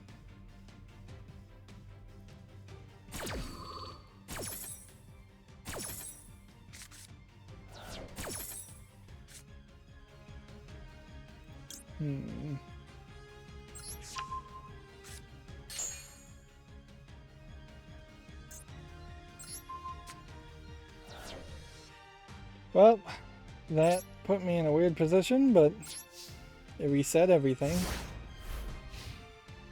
It's not terrible. Moving on, Video Games Chronicle says System of Down's frontman is providing music for a new rhythm-based shooter. Apparently, the shooter features a roster of metal legends. Metal Hellsinger, I guess, is the name of it. I guess at a certain point that's fine, and we may see a bit of that as people wouldn't have been able to go out and do concerts during the pandemic, and even now they probably can't go out and do concerts as much as they could, so I imagine musicians have more free time on their hand and would be willing to do work for a video game a little bit more often. I imagine most musicians still, though, would not take the incredible pay cut they almost certainly would have to take to work on most video games compared to doing concerts, assuming they're successful.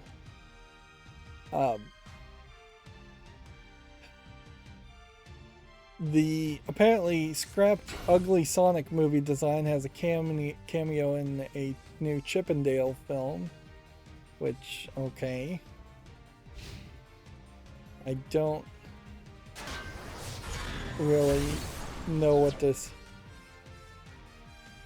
new Chippendale film really is going to be all about. Is it a Disney film? Yeah, it's a Disney film. I really doubt Chippendale originally were Disney properties, but maybe they were.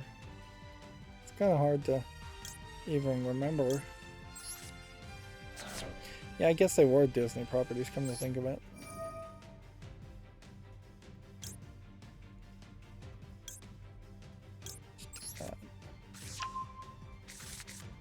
This guy's back.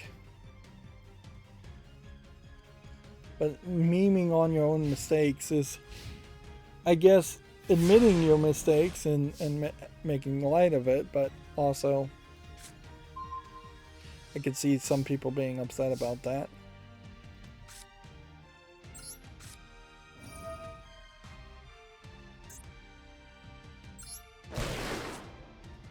Yep, didn't work.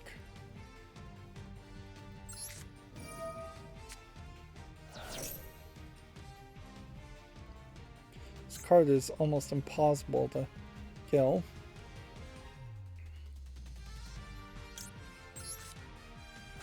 Like everything I'm trying to do as the strategy is failing. So I might as well just surrender. Which is a shame because this was the thing I was going to potentially succeed on.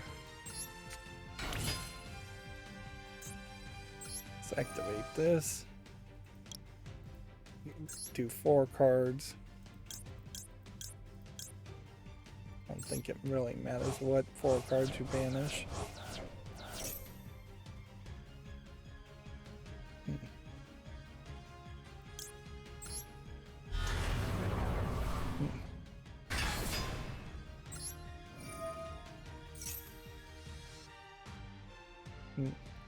Banishment is different than destruction, so theoretically you would think that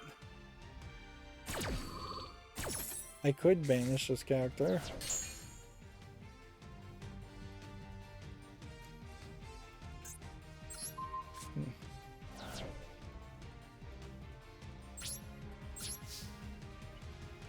Moving on, Video Games Chronicle says some of the PlayStation classics coming to the new PS Plus are adding trophy support. That includes Siphon Filter, which that may be easier to do than you might think these days. They may have really locked down how to pull that off. eFootball will be going offline for 4 days to prepare for Season 2, if anybody interested in that.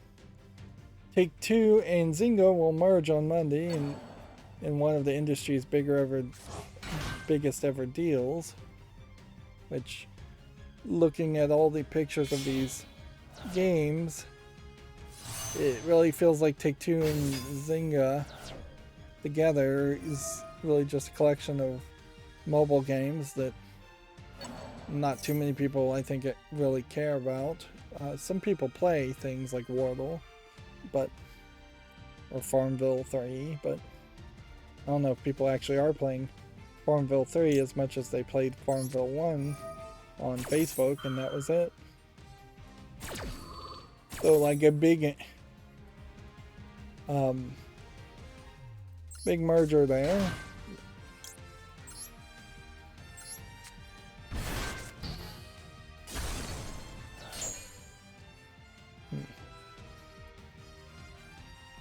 Well, interesting. Embracer sees, quote, great potential in the Crystal Dynamics and Eidos Montreal sequels, remakes, and remasters. So they're basically saying, prepare for everything. Although, in all fairness, I don't see a real reason why I'd want to play a remaster of like Deus Ex Human Revolution or the Tomb Raider reboots. Remakes, reboots, sequels certainly make some sense, but if you're just going to slightly improve the visuals, I don't think those games really call for it. And certainly Thief and Legacy of Kain as series would offer a lot more if they made a sequel or a remake, or even a remaster on some of the Legacy of Kain games would make a lot of sense compared to Tomb Raider and Deus Ex. Moving on, Deus says it's targeting high review scores for Sonic Frontiers, which isn't that true for every game that they are targeting high review scores. It would be very odd for them to come out and say, no, we're targeting for mid-tier review scores. We're looking for a solid C+ as far as the review scores. Norman Reedus claims Death Stranding 2 is in early development, although I don't even know why you would bring in the actor in early development in the first place. You've already got his face scans. You would bring him in for like cutscene face scans later on when you're locking down the story in mid in development and late in development, and you get his voice acting then. More than likely he just thinks it's in early development because he's been left in the loop a little bit more than they normally should or would, since he's friends with Kojima, or at least seems to be friends with Kojima. Assassin's Creed Origin has also been dated for Xbox Game Pass. Then our final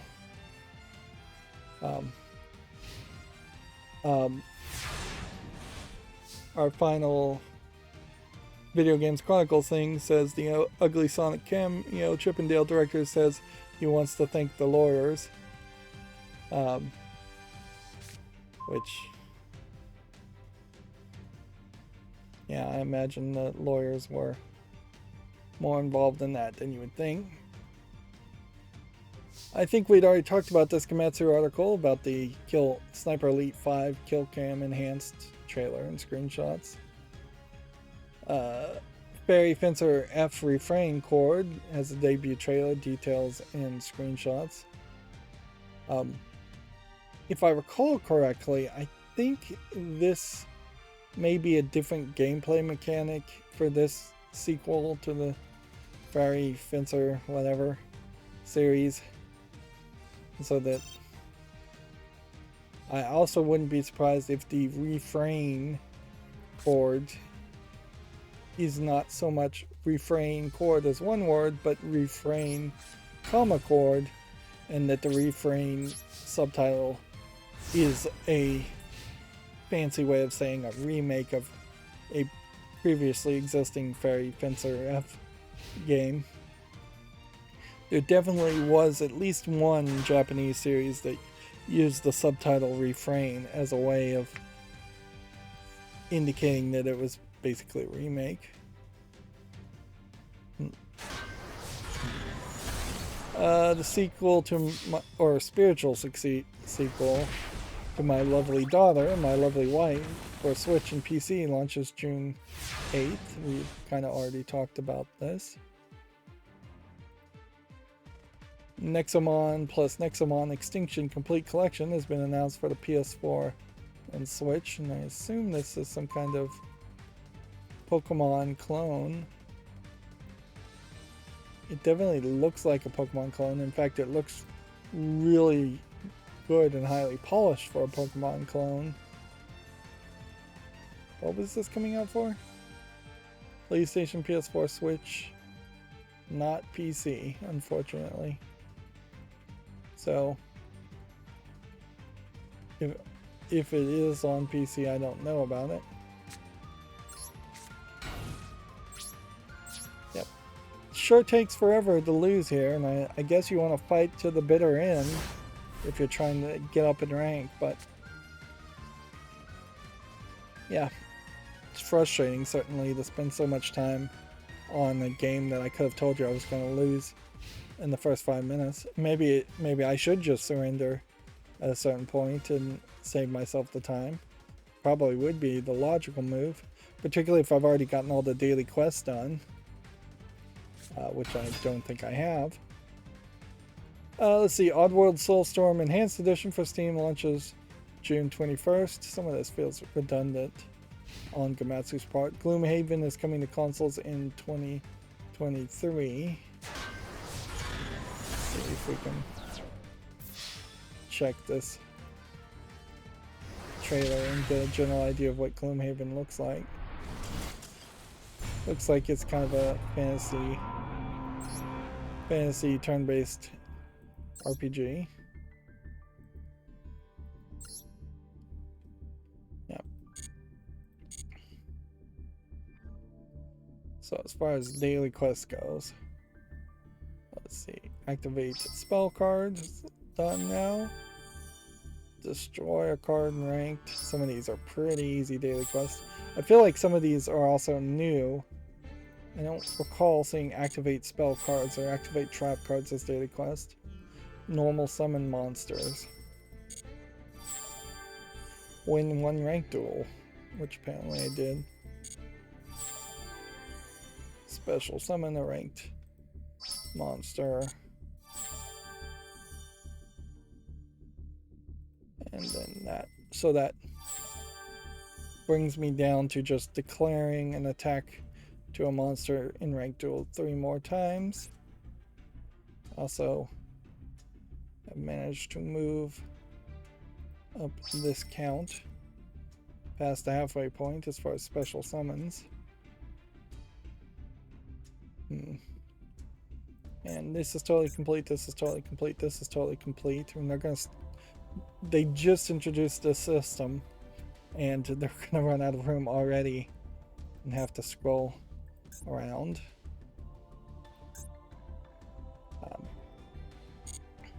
But certainly coming back out here and checking, and you can see we're up to 8,000 gems now, takes some pressure off. The only thing really I'd like to do is just see if I could get up to platinum before this season ends, but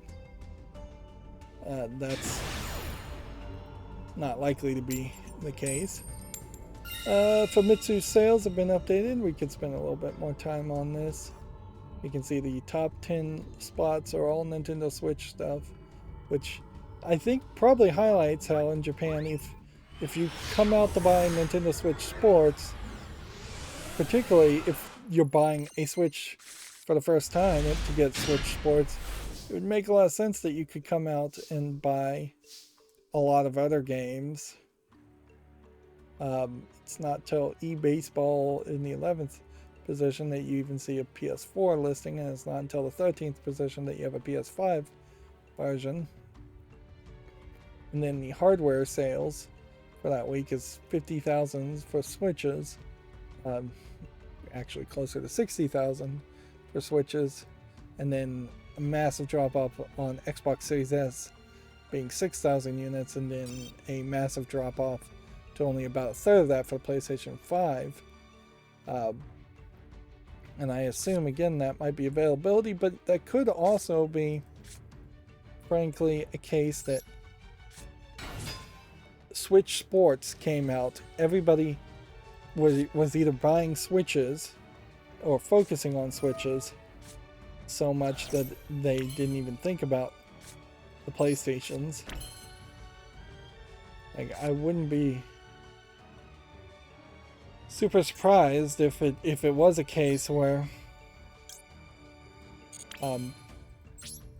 all the PlayStations were put in the back and hidden this week in favor of selling Switch and Switch Sports.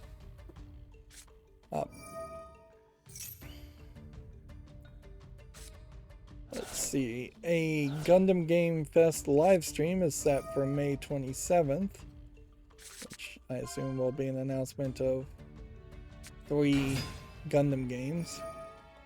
Questionable as to whether any of them will be good.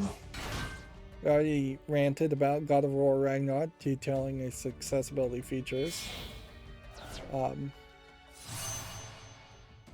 It's definitely oddly going to need to be very complicated to add all of these features, which once again highlights the need for this to be a consistent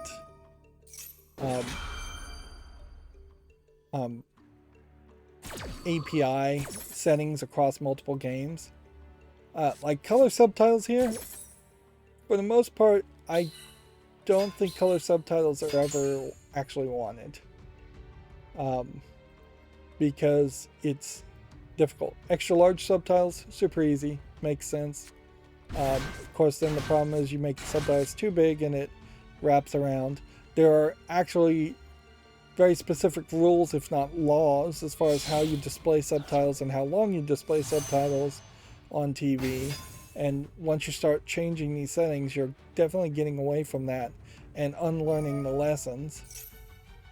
Here we have color captions.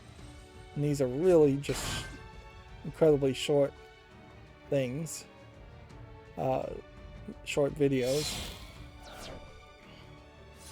But yeah, the color aspect is kind of ridiculous. Larger prompts as for interaction. I don't know if you actually need that. It's going to be incredibly game breaking, some of that stuff too. Yeah. If you're adding accessibility for colorblind things, you're going in the exact opposite direction for non-colorblind people by adding color subtitles.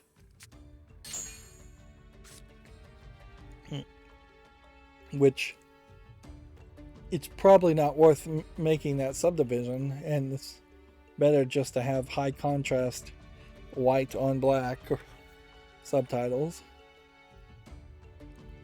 Maybe black on white if there's any real difference there. I don't know if I've ever seen anybody actually do black on white subtitles. Moving on, PC Gaming Show 2022 is set for June 12th. And seems like they're going to be showing 4 or 5 things. It doesn't seem like it's going to be a big, long presentation, which is kind of odd because you would almost expect with E3 being almost certainly completely dead at this point, that PC Gaming Show would have picked up more of that coverage and more of those announcements. But yeah, I think all the game companies have finally realized it's just as easy to make announcements on their own terms instead of going to presentations. Microsoft will have its companies do a presentation, Sony will have its companies do a presentation, Nintendo will do their Nintendo Directs, and everybody else will just put out press releases. I wouldn't be surprised if Embracer tries to make something that shows off Embracer games that's a little bit more fancy.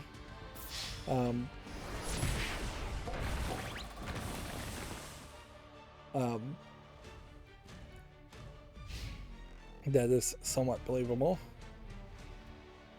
This is interesting. Frogwares has announced a horror mystery game called Project Palencia, which is interesting because wasn't it Frogwares that recently just canceled the Xbox version of the Sherlock Holmes, the first chapter? Frogwares also published The Sinking City, and it's fine, but not a huge success as much as you might want it to have been as a fan mod being potentially turned into a real separate game. Let's see if this works. Probably doesn't matter if it does work.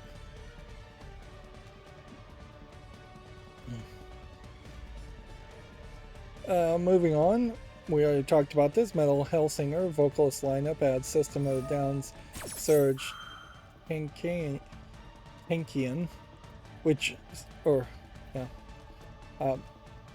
or Siri Tankian, maybe that's how it's pronounced, or could be pronounced anyway. Frankly, I have no idea.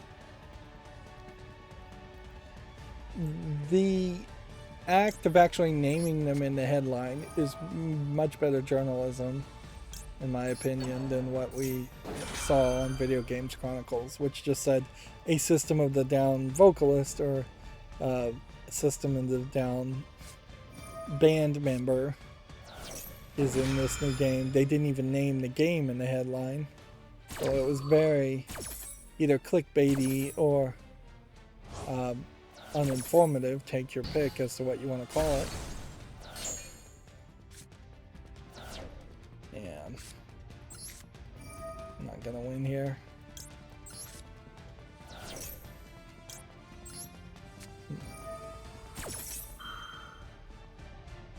Unless I can... What's this trap?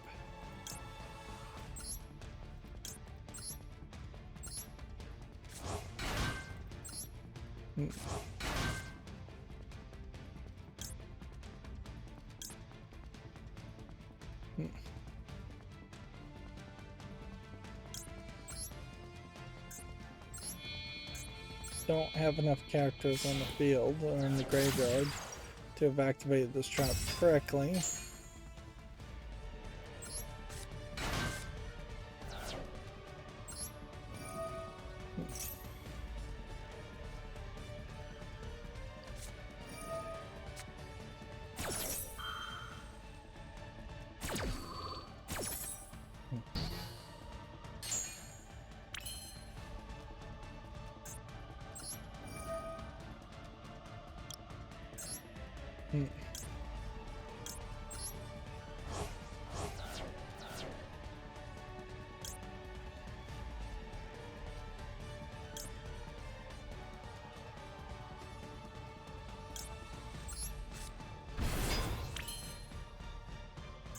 Let's see.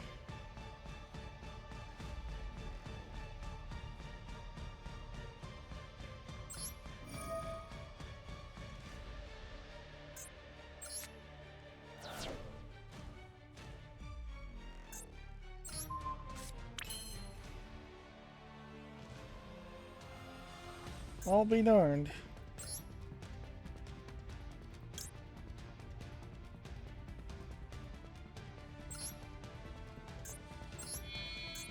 I got there. I am shocked.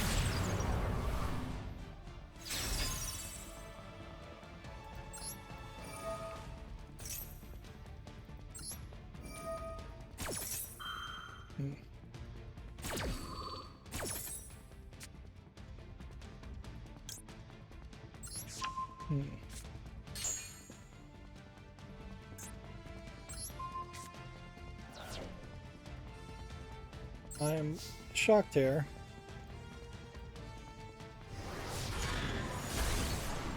I might actually turn this around.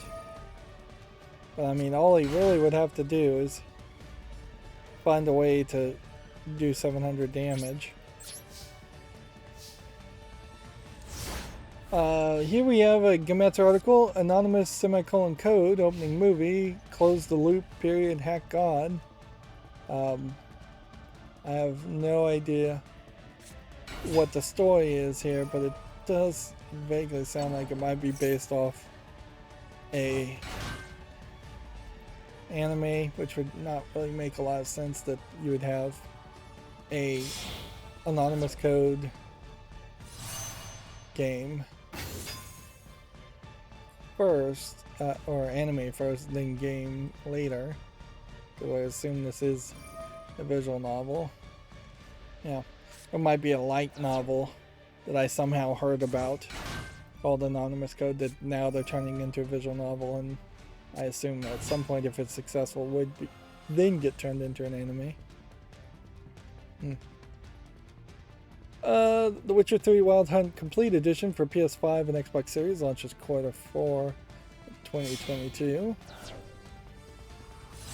Idle Manager adds a PS5 and PS4 version. Return to Shiron Nagatsu Island has a full voice trailer. Which full voice trailers usually highlights an idea that the visual novel might be fully voiced, and that is incredibly rare. So I wouldn't hold my breath that that was the case. There we go, we are now doomed. And that video was taken down also, so who knows? We won't go through the follow list because the follow list was broken, so we actually have very few games to look at on Steam, or slightly less games.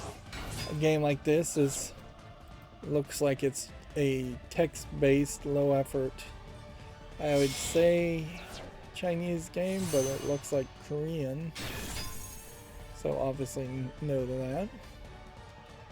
And we have something called Vivid Spirit that visually doesn't quite look polished enough as a platformer.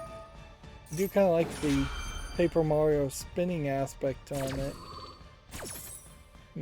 When you see it in actual playing, which that's something that screenshots wouldn't really show, is how the game plays in movement.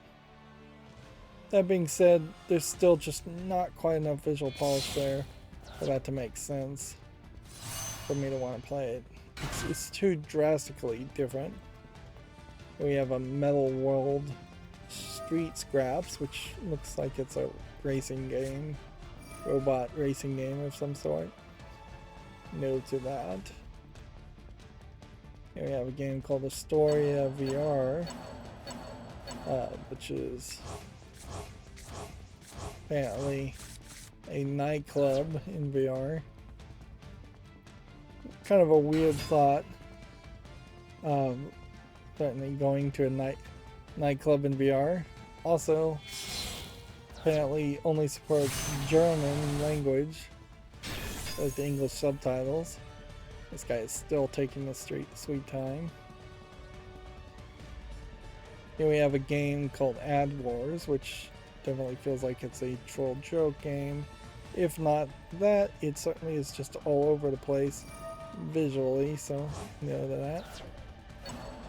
And here we have Hypnosis Reveries, which looks like it might be an interesting abstract minimalist game in VR. So I'll give that a follow. It might be something there. Of course, once again, I'll never actually play in VR. I did install a different scroll bar hider extension for Chrome, and it set it up just to kind of run on a few websites instead of all websites. I found the going over to the side and seeing the scroll bar get larger when I moved the mouse to the right and then get smaller was just kind of unnecessary. And this extension is super small in its own size, so I assume then that probably is an indicator that it's fairly small in the amount of RAM it uses. Yeah. With those light adjustments, as far as just which extensions are run on which tabs, even only having 2 sticks of memory, and actually I think probably having less memory in the quantity per stick, is not really crushing me. Which does definitely make an argument that I should buy faster RAM instead of more RAM, and potentially drop down to 38. I wish you could kind of go lower than that instead of going between 32 and 64, but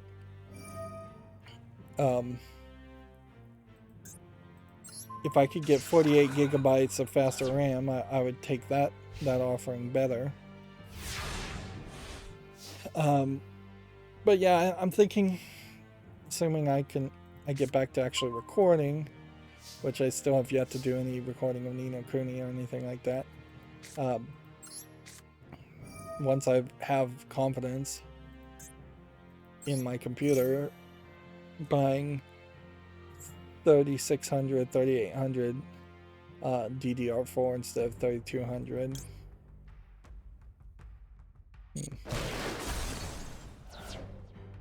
Let's see. If I summon something here, it would just be the same.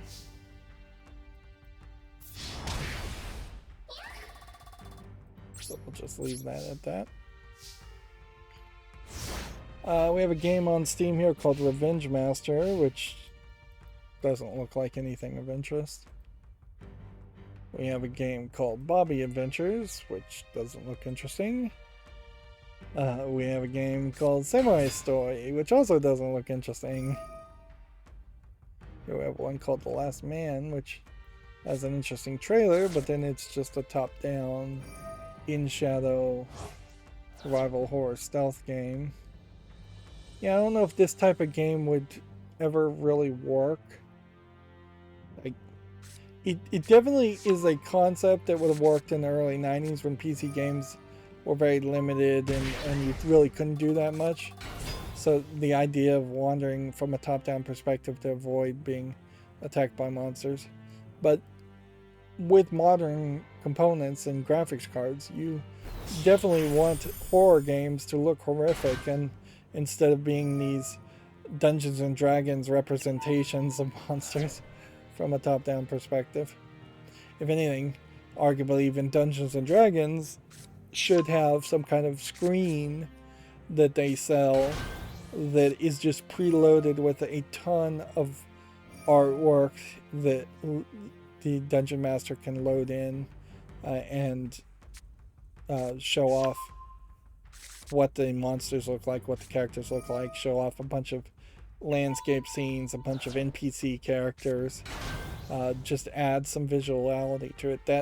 That cardboard divider that the Dungeon Master has desperately needs to be replaced by some maker with an LCD screen and some interface that lets you do sort of a PowerPoint presentation.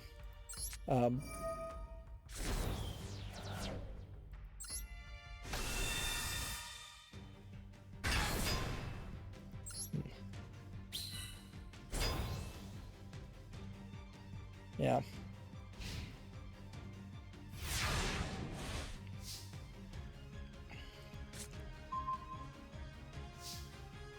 And that probably could even get some recurring funds from people who play Dungeons and Dragons games. It is to have them pay a annual service for $20 a year to be able to access this constantly being upgraded collection of artwork that arguably should be made or is being made anyways. And since Hasbro owns Wizards of the Coast and Wizards of the Coast owns Dungeons and Dragons, it would be super easy to have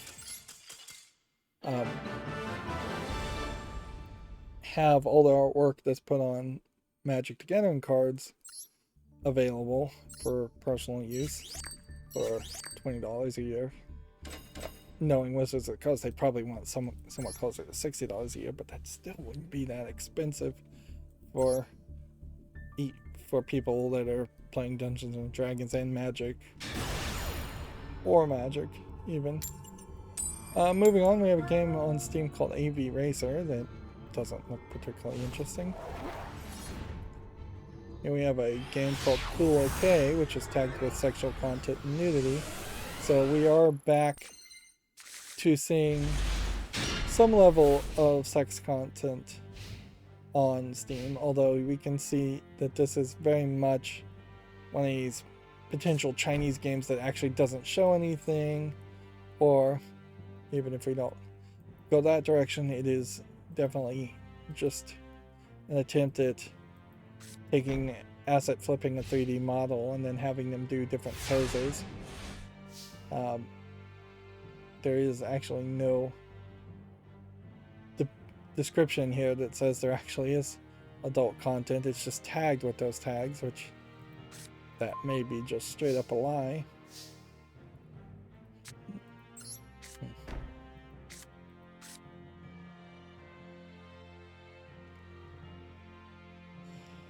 Let's see. Activate this one. It's kind of been a while since we've seen a game like that. And we're definitely not seeing too many games like that in general. We're definitely not seeing as many more Japanese moe art style games, as I suspect are actually being made, but maybe there just aren't that many being made these days.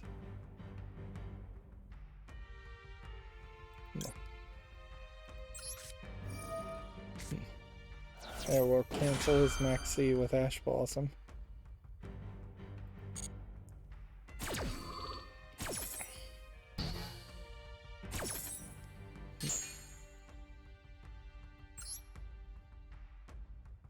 Let's see.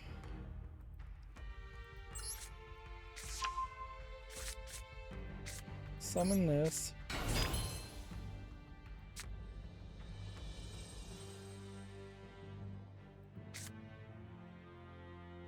Just attack now, I guess.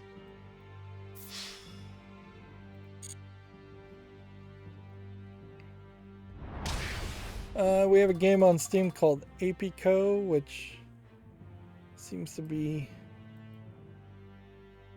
a beekeeping sim game. I guess that would make sense. Apiary, I think, is what a beekeeping term. Although I don't know how many people beekeep in random forests islands. $19.99 is way too expensive, and the actual gameplay mechanic seems to be a little rough and limited. I also would suspect that a few beehives need really acres and acres of fields of flowers to grow. You're not just going to have one beehive on a tree and then 5 trees down another beehive, or another colony. The colonies would, I think, fight each other. We have a game here called Our Fate Forsaken, a yaoi boys love visual novel. Although why are they saying BL and not just boys love? If they're going to go down that route, you're already repeating yourself. Yaoi means that, as far as I understand it. Yep. Is this one of these ones that doesn't even support Japanese because it's made by Westerners? Yes. Yes, it is. So at that point, saying yaoi or boys love is really just trying to jump on a keyword than being particularly accurate. They should just say a gay or a gay visual novel. That is the appropriate term that people in the West would use. The phrase boys love doesn't really exist as anything. As for the actual visual novel, it looks fine, but not particularly great enough to make it to a fault list, despite the fact that there are actually very few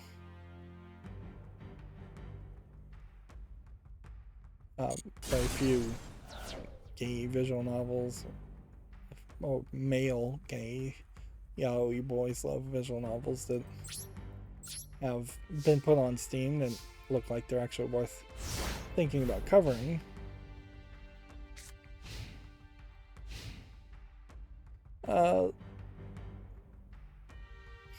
That may very well be a case that the reason why yaoi and boys love visual novels don't get made so often is because the Japanese assume that it's teenage girls and young women that are reading the gay visual novels, and it is not something that either crosses their minds or that they'd ever admit that males might be the ones actually reading these yaoi boys love things. And so then they probably would also go down the assumption that the young women and teenage girls would prefer to just read the text and not need the visual aspect of a visual novel. And there's almost certainly way more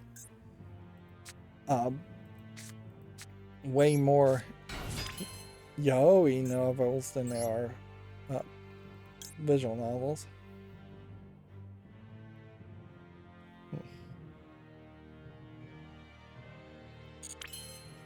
This is gonna be stupid, but let's do it anyways.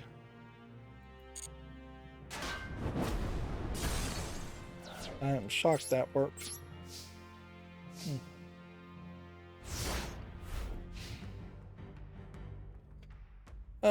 If assuming what I just made sense, I hope it did.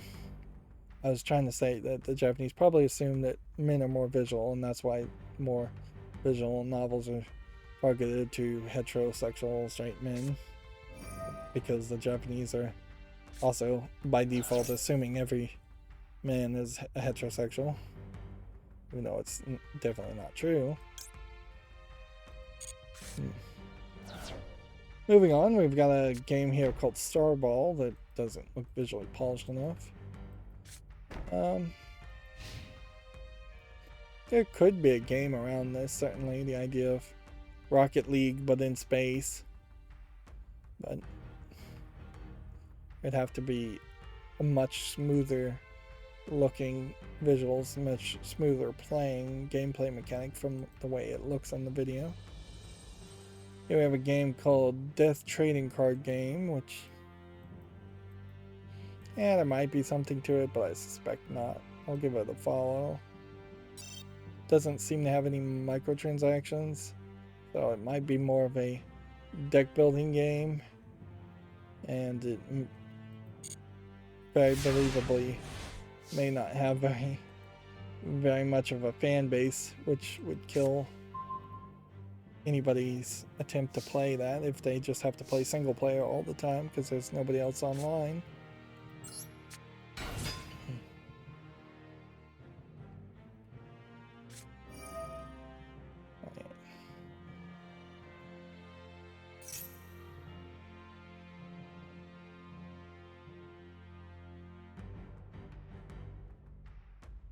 Activate this.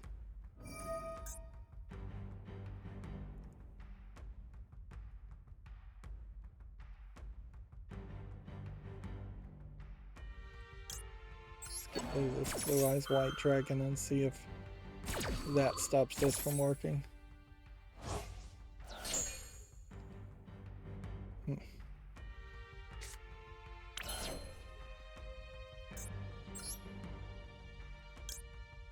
$1,600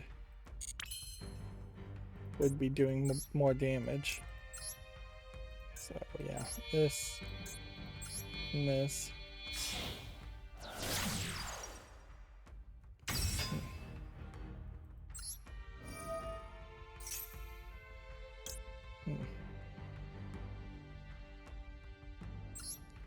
Just keep on trying things.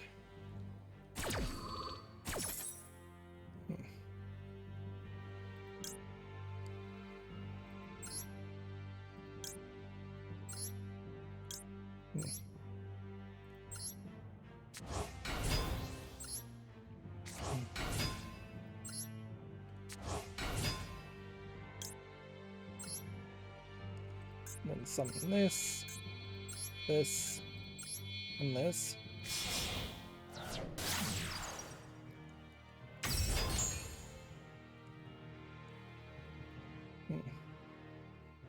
Go ahead and send one of these to the graveyard so I can activate another thing.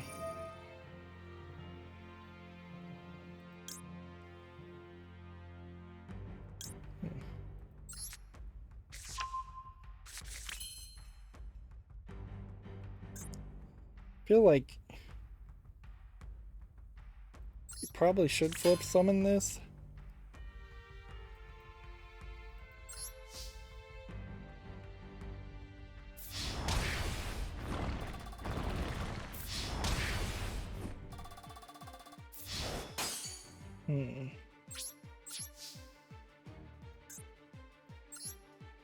Let's see. Take that one,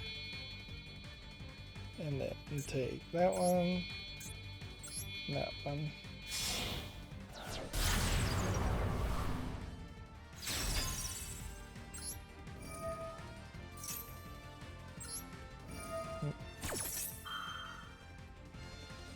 potentially could have won this turn, but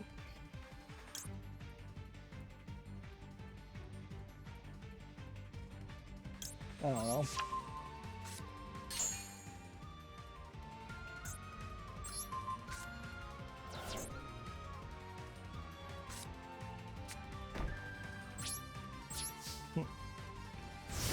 Let's move on. This is going to get longer than it should be. Here we have something called Core Iris, which just looks like an asset flip game. So we can say no to that. Here we have a News React, which looks like an asset flip game. So we can say no to that. We have a game called Dolmen, which looks like it's a hack and slash. It says it's an RPG Souls-like. You can see it's already mixed at 21. I'll give this a chance to put it on the follow list, but I really shouldn't if it's already being negatively reviewed. We have a game called Box to Box, which just looks like it's a Lemmings game, maybe platformer game, platforming puzzle game.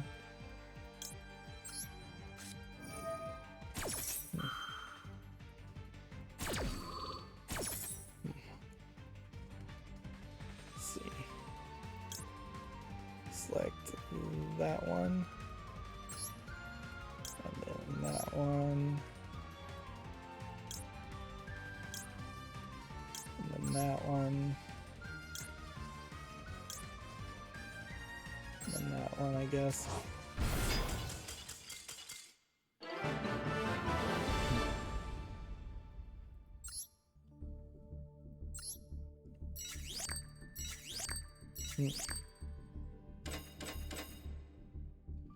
And yeah, a long game can get you 3 legacy packs.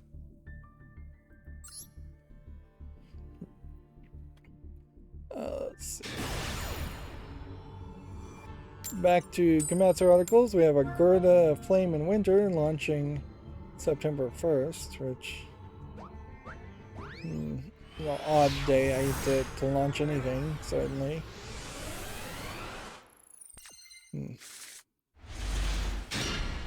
I guess it's not that odd. I was thinking of September 11th, come to think of it. Yeah, well, I said September 1st. Yeah, September 1st is a fine day to release something. This looks like this might be alright, but it might be a nothing type of adventure. The roguelite RPG The Hand of Merlin launches June 14th for basically everything. Do we have a bit of a trailer to try and figure out what it looks like? There actually hasn't been anywhere as many as references to Merlin as there should be. Turn-based tactics combat with a lot of other subsystems, it looks like. Yeah. Looks like somebody's trying to do something that's more of a turn-based Diablo. Not a terrible thought. Yeah, there should be more instances of Merlin mentioned, and there really aren't. I guess that's because Merlin isn't a particularly well-known character or interesting character these days. And you can make a wizard and not call him Merlin as much as you can make a wizard and call him Merlin. Had the Harry Potter series been Merlin instead of Harry Potter, not much would have changed.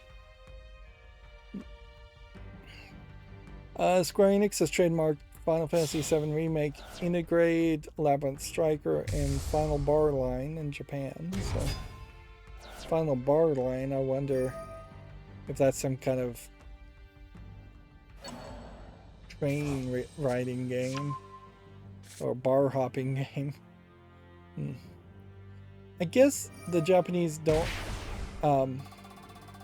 bar hop so much. They find a bar they like and they stick to it and go to it whenever they do go out drinking, whereas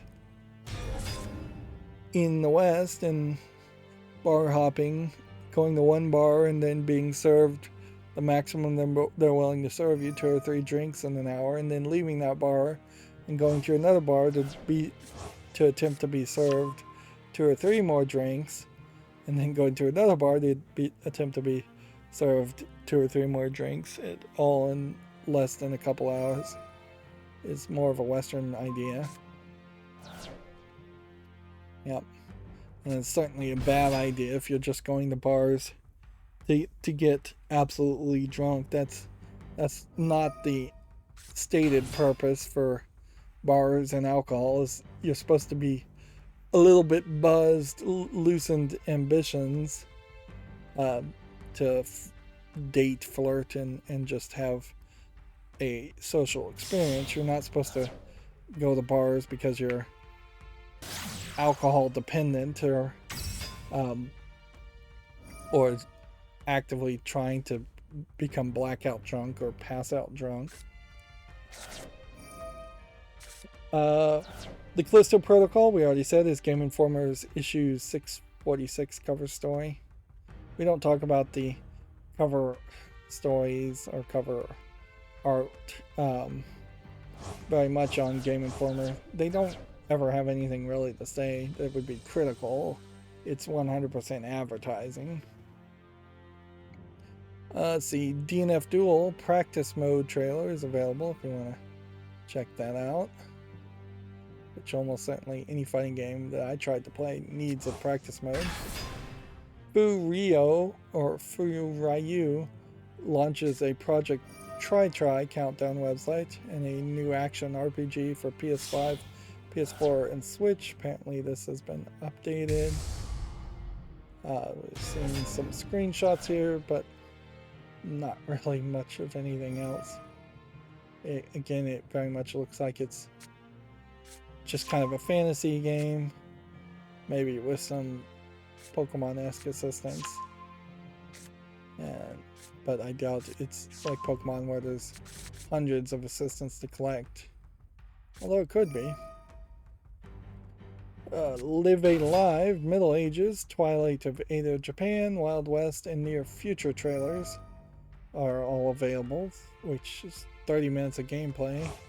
Of course, I really only have to look at the screenshots to know that this is that short, pixely art style that isn't going to really catch my attention as far as a RPG. What does catch my attention, certainly, is you're clearly a ninja, and then you here have clearly a cowboy, and then here you have more of a modern biker punk character. So it seems like they're kind of going all over the place as far as the types of characters they're depicting. Here you have a caveman boy and Chinese fighter, and then a little ball mascot character, sword fighter, brawler. They just took every single cliche they could think of and put it in the game, apparently. Although in all fairness, that's not that uncommon. Genshin Impact version 2.7 update, Hidden Dreams in the Depths, launches May 31st. At this point, I think Genshin Impact has plateaued. It's still probably as good as it ever was, and it still looks very pretty for a mobile game. But I think it limited itself. I think most people would say it limited itself in the way it tried to monetize and in the gameplay mechanic it chose. It's at a certain point now just throwing a lot of effort and art to catch people's attention, and then having them play a fairly standard generic mobile game. And I have not heard anything really as far as the story of Genshin Impact, so I don't think that there's an amazing story or continued narrative that's being added as much as there's just more artwork and more characters in a gacha game style being added. And to compare that to the mobile game I do play that's a gacha game, if Destiny Child didn't add narrative every 2 or 3 months, I would have lost interest in it fairly quickly.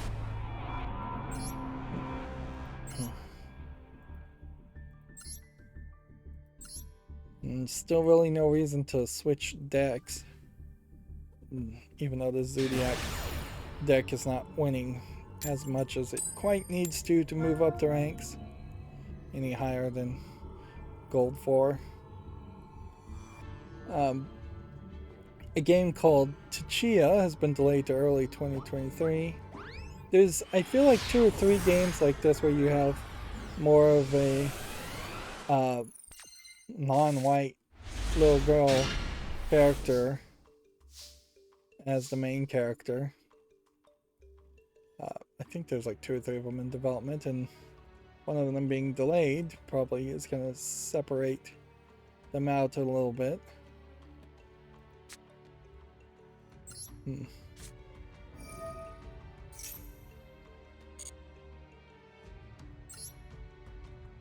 Let's see. Still think this is probably the best bet.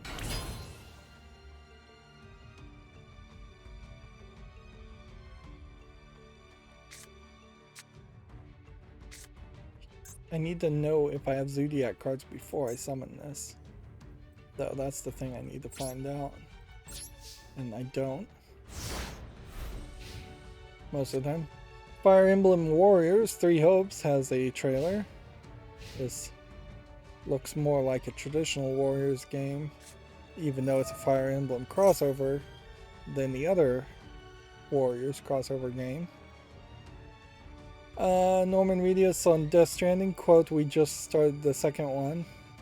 We just started part 2 of that." Which, having actual quotes is way better in the headlines than just saying, rephrasing the person for no reason. Particularly if the quote is easy to understand and more accurate. I guess if there was a quote that was too long and complicated, you might rephrase them and in the headline and then quote them in the article. But if we just started the second one is the direct quote, that's easy enough to say. In fact, as you're interviewing people, that's part of the skill of being an interviewer. You very well may just say, "Can you say the exact phrase, we just started the second game," for the headline. Like, there's nothing super unethical to ask somebody to make a direct quote that's shorter and easier to understand. Most of the time, if they've been media trained, they will make small, easy to understand statements anyways, so you don't even have to ask in a lot of cases.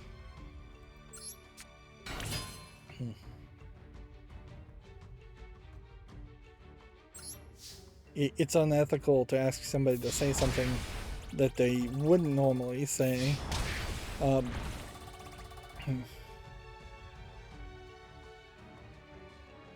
And it would be certainly awkward if it was a filmed interview that was being shown to the public to ask them to say specific things and put words in their mouths effectively. But they definitely do it. They sometimes try to be trickier about it and lead the person being interviewed to say it without directly asking them.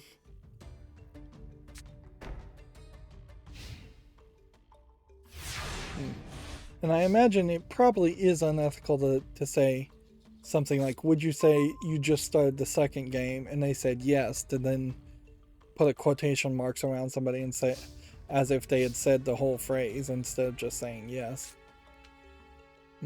But then you don't have to use quotation marks. You can easily just say, "Norman Reedus says they just started the second game." There's no problem with that. Let's do this.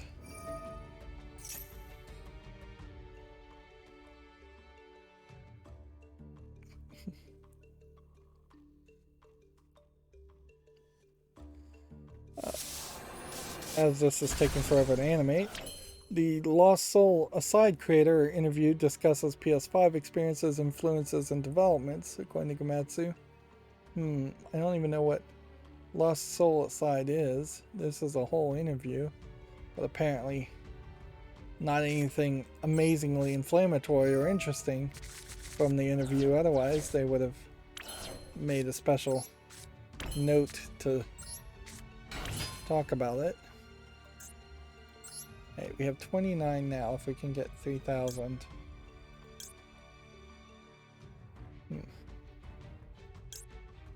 2 plus 2 for 17. 2. Let's see if we can do 2 here. That one. And that one.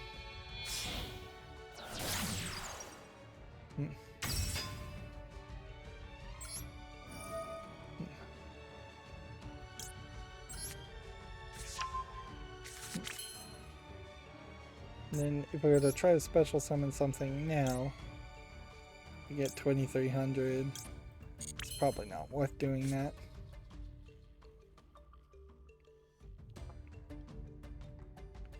Let's not activate that either. Let's just attack.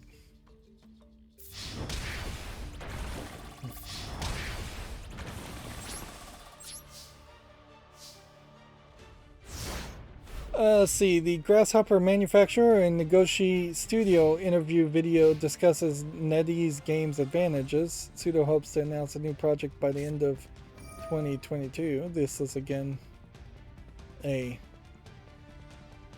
interview, which again, I assume they're not saying anything that interesting, unless on Monday we see people being quote mined from these interviews.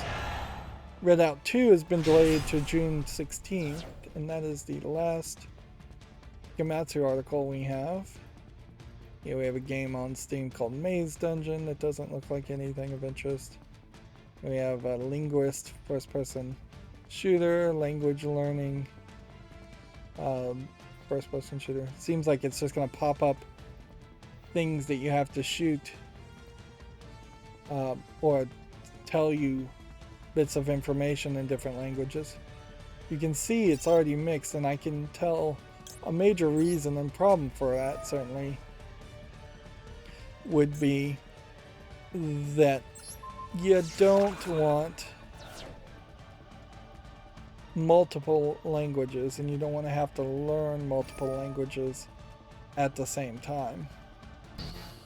If that's what it's really doing. Maybe it is just showing that. I also suspect that they are claiming they speak and understand accurately way too many languages here, so I wouldn't be surprised if this is very bad Google Translate stuff instead of immersive learning. And it's really not immersive learning anyways to be wandering around in a first-person shooter being told different bits of information. Like, that's the last scenario you would ever want to be in if you had to learn something new, is that enemies are coming to kill you as you're trying to think and learn a different language. That is not a calming environment to learn in. This game, Parabellum Beta, doesn't look like anything of interest. We have a hero shooter, precision platformer shooter called Galacticon. And you have a blue alien in a bikini, but the actual game, very reminiscent of a early 80s arcade game, or a combination of multiple early 80s arcade games.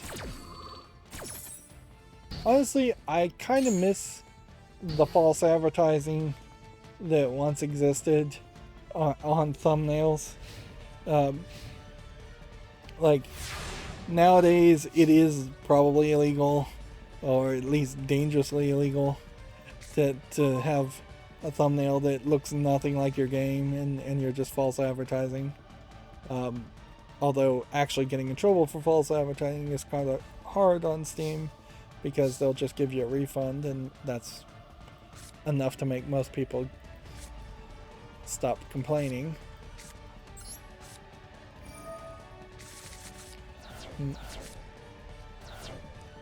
Let's see.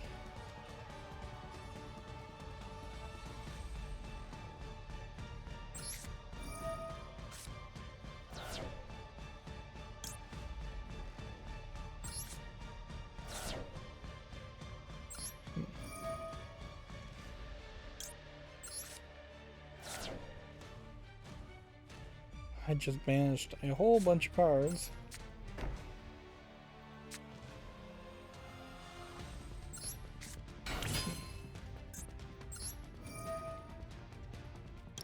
Let's see if this works.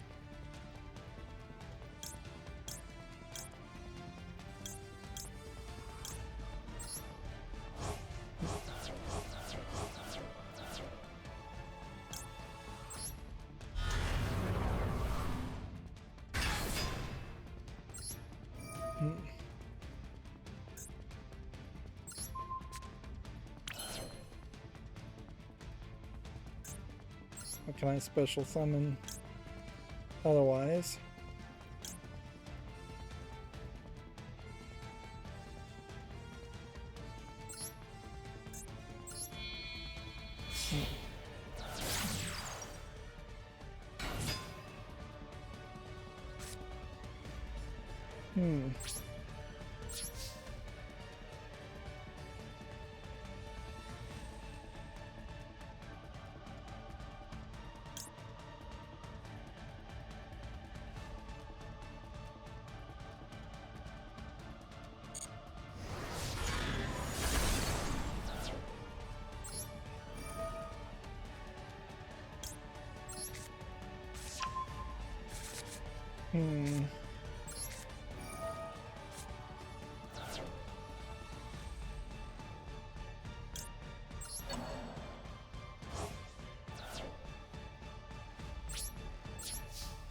I don't think I'm gonna win here. Well, I probably will win, but not in that turn. Moving on, we have a game on Steam here called Semiconductor, which doesn't look quite visually polished enough. So, no to that. We have about 15 more games. Here we have a game called They Are Coming, which looks like a zombie game, horde zombie game. Doesn't look amazingly great, but I'll give it a chance. $7.99, several languages.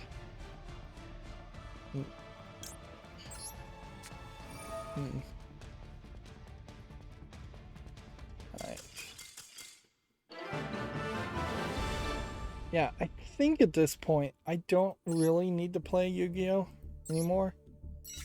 And I think I would prefer to just rush and finish instead of going 3 hours and 30 minutes or 4 hours.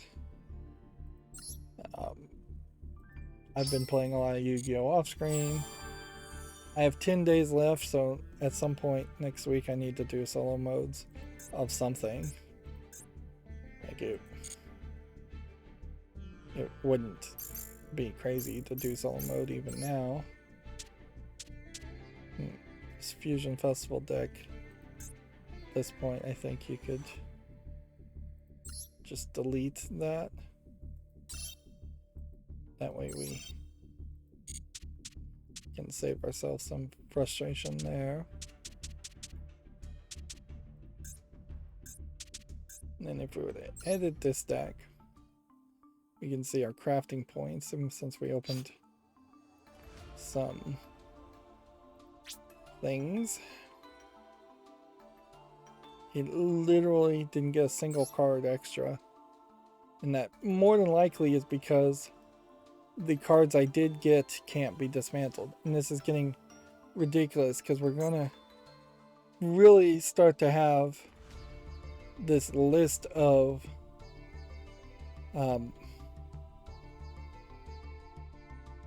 we're really gonna have to start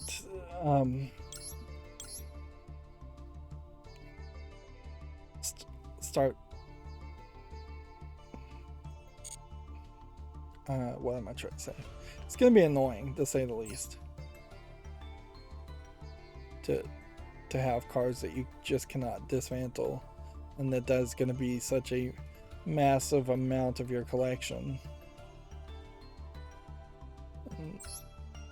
I don't know how you... Let's see. I'm trying to see things that would have summon cut in enabled.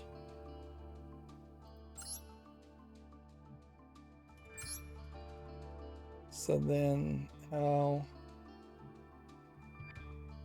do you disable that summon cut in? This would be favorite. This brings just that up. Double click would add it to the deck. Clicking here would do that. Yep, it does not seem like there really is a way to do that. Batch generate cards not owned.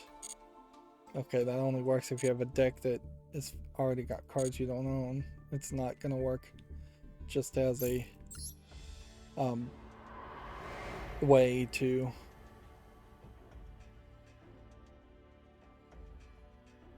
move forward there. And you can see that there is new single player. They are adding quite a bit of single player fairly quickly, and I have definitely not spent any extra effort finishing this Enforcers of Justice or going back and doing this added duel training. Already we can see that the system is going to be ridiculous and that they need a better presentation mode as far as the different solo stories. They need to break it down into seasons, probably. We have a game on Steam here called Aspect that looks like nothing. Let's just burn to the news. Blade Brothers Action doesn't look good enough for me to care about it. Chromatic does not look visually animated well enough. Endless Summer Surfing Challenge. I would like a surfing game. This one looks a little rough, but I'll give it a chance. I don't know how fun it really would be to play a surfing game compared to like a skating game where you can do a lot more tricks. Here we have a Big Fish Games hidden object game, which we're still seeing one of these every couple of weeks. Not too many. Then we have a sexual content, nudity, mature anime waifu character. Seemingly you interact with them and do some puzzles and get some images. Yeah, that seems to be the way this. Made Pizza Hub instead of like Pizza Hut, and Pizza Hut has never had a maid cafe aspect to it. 84 cents, 18 plus content for free. There is nudity and sexual content. It says so. Yeah, that's one adult game. Once again on a Friday, so maybe we are seeing fewer games being approved and the games potentially getting only approved on Fridays again, or it may just be a coincidence.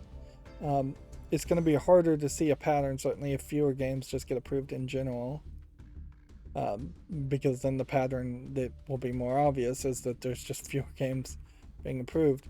The thing to keep an eye out for, and we'll have to just do that, is if there's a ton of these games being talked about on Gamatsu in particular, and then they're not coming to Steam, but they are coming to some other PC platform, or if they're just in general not coming to PC when it feels like they should have been coming to PC.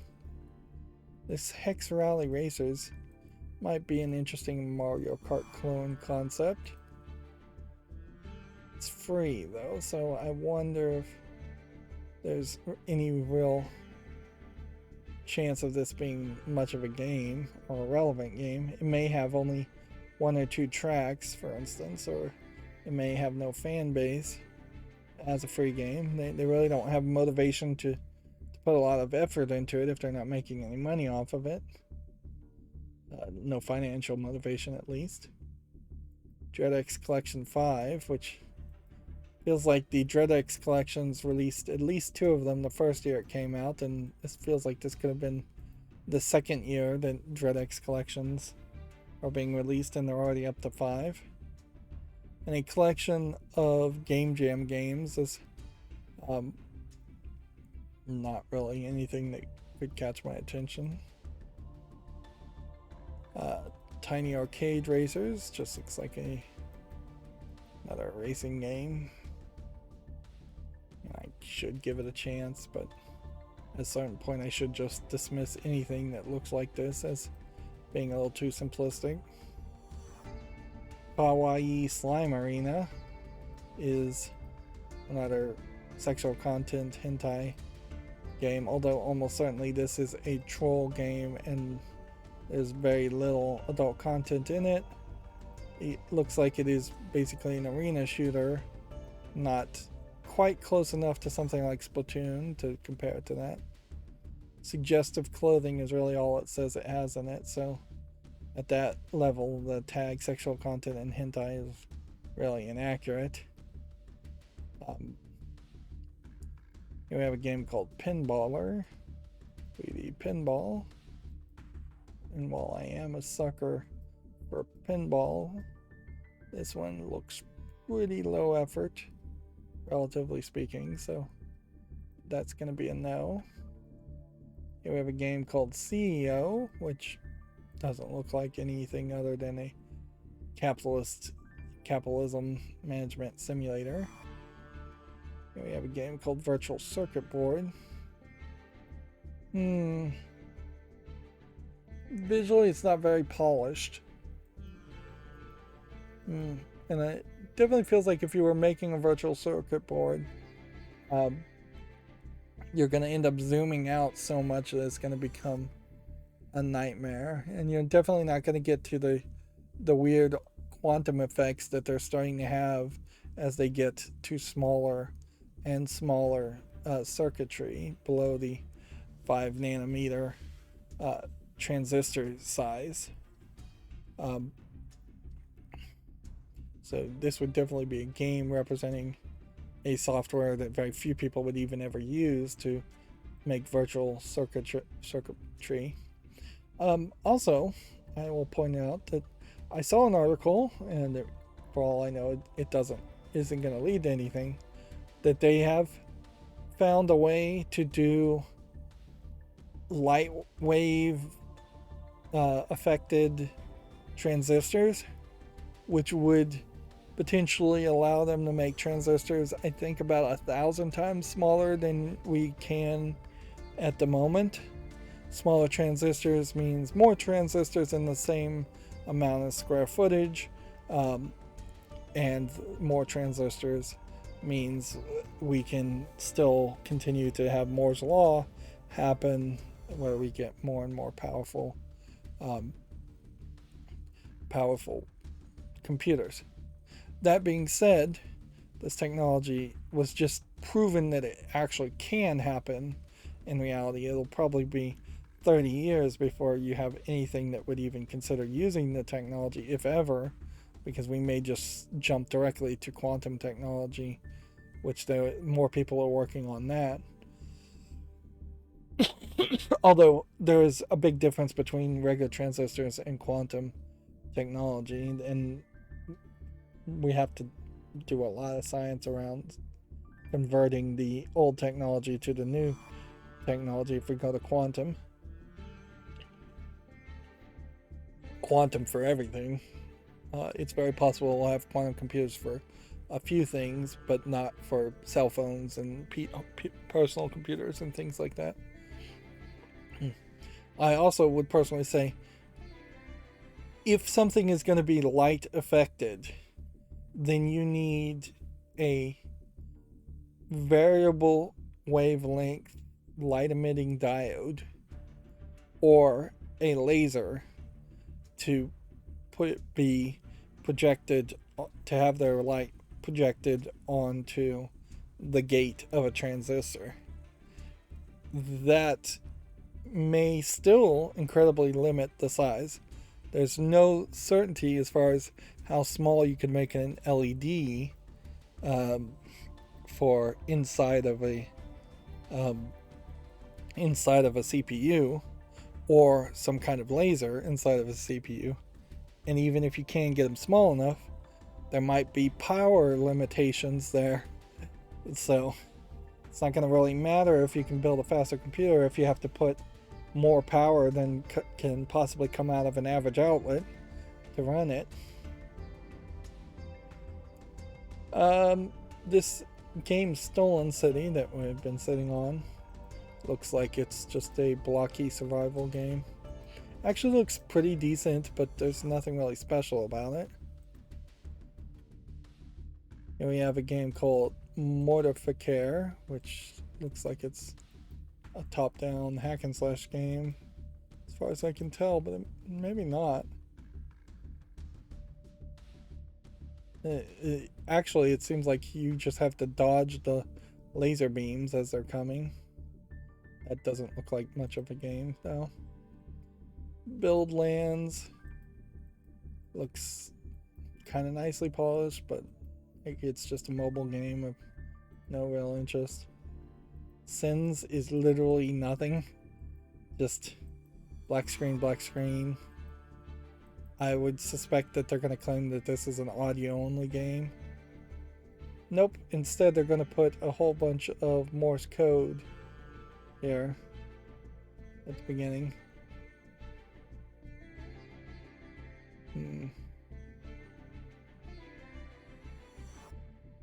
Yeah, it says it's early access, but I'm not seeing a lot of visuals here. I think this is a low effort game to get people's money. I have to really assume that. Scripted Souls.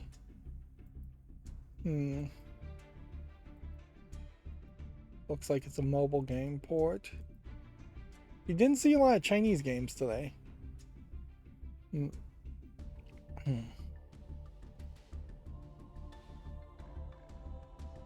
Use the power of your words to control enemies. I'm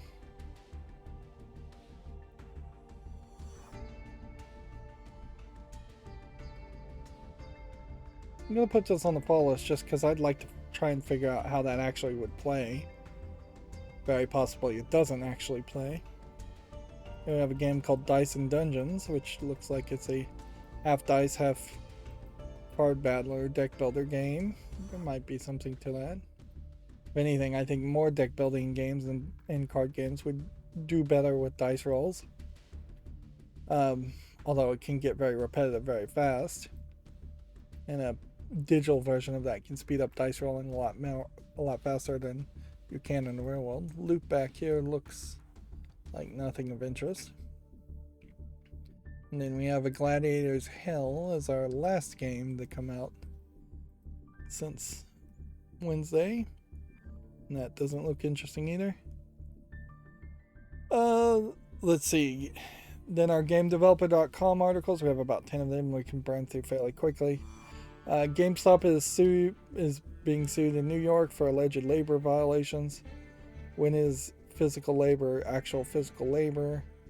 I think that just in general is a very believable complaint, in that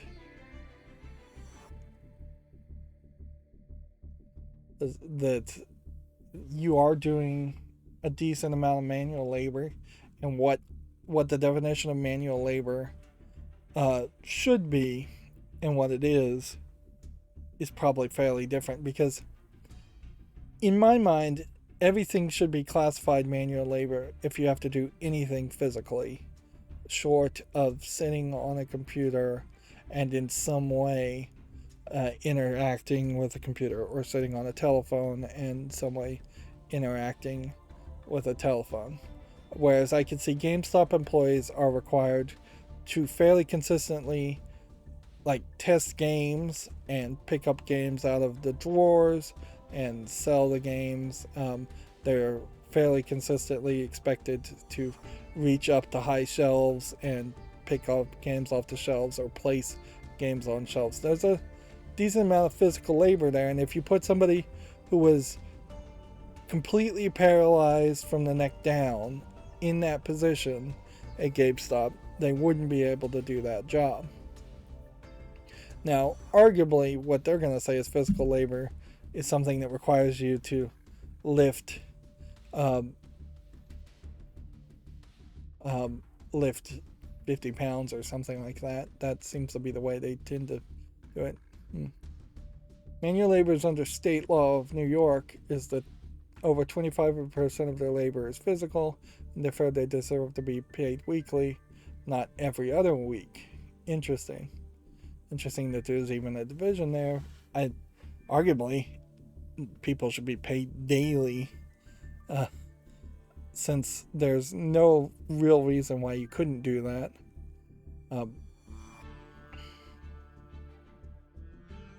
Does all the stocking, organizing, and lifting that GameStop workers do qualify as manual labor? That's an interesting thought. I think it should. Like, more and more, this is the kind of things that will be called physical labor in the future, as we have automated robots filling trucks and moving heavy equipment for us. Arguably, we should move towards a classification that even if you are just walking behind a robot that is carrying 500 pounds of stock and putting it on the back of an 18-wheeler truck, even the act of walking behind them should be considered physical labor. Although you fix all of this with just like universal basic income and just like allowing everything to become automated in the first place. There's nothing in my mind that screams there needs to be a division on how physical laborers are treated versus regular other non-physical laborers are treated as far as their pay and how they're classified as employees. It's a nasty phrase, frankly, to even say the phrase classified as an employee. Then all you are is a label instead of being a human being. Moving on, CCP Games rolls out a cloud-based browser version of EVE Online out of beta, which I don't know if that really is going to get any new players to EVE Online. It's already a hugely popular game for its niche. Embracer Group also said that remakes, remasters of Tomb Raider and Deus Ex are likely.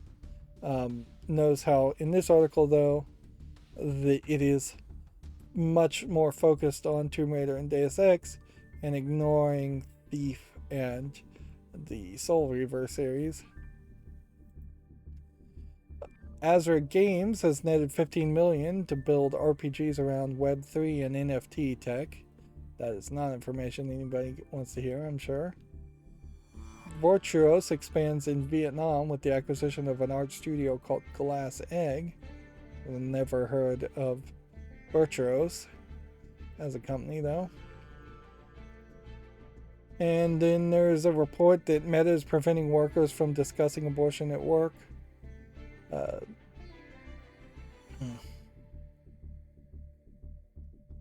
Which, you know what? That's frankly not a bad idea.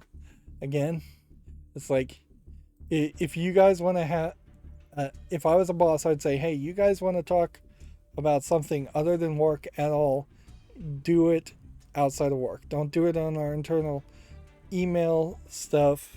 Like, I feel like enough bosses don't point out that, hey, all this email is documented for legal reasons, and we're seeing all of it. The boss is seeing all of it. It's not private. Don't have any expectation of privacy on the business emails. Everything that's emailed is literally going to be, everything you say will be used against you. So don't use it for this.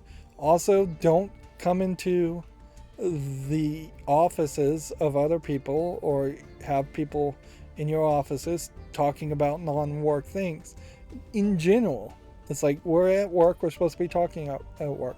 Now, arguably, if you're in the break room and you're talking with people on your break, at that point, the break room is kind of a non-work area. Specifically, it's supposed to be a safe haven. It almost never is actually a safe haven where you could say anything else. But like management really shouldn't be going to the same break room as associates. Bosses of people should not be going to the same break room as people. That should be kind of a safe haven where on their break they can discuss whatever they want. Of course, there's a certain level where they need to be fairly professional even there, because we don't want people getting into actual fights, punching each other in break rooms as they're arguing abortion or Roe versus Wade or anything else. Um, but yeah, when you're at work, you're getting paid to do work things, and that's that. And it's really not that crazy. That's how it is for most people in most jobs. Now, arguably, to counter all of that, maybe you don't need to be at work 8 hours a day, and maybe 3 or 4 hours of every 8 hour shift is you just goofing off and doing non-work things. And maybe everybody should just be on a salary or a universal basic income, so you only have to bring them in for 4 hours to do actual productive work. But those are all things that would also have to be addressed separately or dealt with before any change could happen there. Moving on, we've got two more stories. A network studio has raised $46 million to create a crypto native and hybrid blockchain games network, spelled with a 3, apparently, according to the logo. And then IGDA, which I believe is the sister company of GameDeveloper.com, or the parent company, I forget, is looking to support unionizing devs in years ahead, which uniquely ignores the fact that IGDA itself is probably not unionized, and GameDeveloper.com is probably not unionized. The problem here is that the International Game Developers Association supporting unionization definitely shifts the IGDA from being a International Games Developers Association into being a International Game Developers Union. The only way you go that way is you make yourself a union, which is fine if that's what they want to do, but then they really should just 100% focus on accomplishing that and doing the best as far as their union members, because you really can't be a business association that was passing along information and support to game developers and a union that would be focused on supporting the associate level employees and not the managers of a game development organization. Yeah, you just can't serve two masters ever. Yeah, and that is fine. If that's what they want to do. They just need to be accurate about it, and I don't really think that it's a terrible thought to have a single organization try to unionize all game developers everywhere, instead of potentially dozens of unions that are all going to establish themselves and then establish different people in positions of power as the heads of these small little fiefdoms, because then it will be the nightmare as the acquisitions potentially have to happen, and not the acquisitions but the mergers need to happen between unions. It's fairly difficult a lot of times to get unions to merge together, because both people want to be in charge. Both people have slightly different ideas about how things are done or what to focus on. In a lot of ways, it's the nightmare of the United States, in that there are 50 states that all have different ways in which they want to run their own government, and then they're all struggling 200 years later to merge into a federal government that is supposed to be the ones in charge of most big things. And arguably, many people in the United States believe that all state governments should just be merged together into one giant federal government, and that the idea of separate states doesn't really do anything for the citizens as much as it should. It's just adding a lot of red tape politically. I'm scrolling down my Twitter feed, but there really aren't even any new tweets, which is not super surprising since we started later.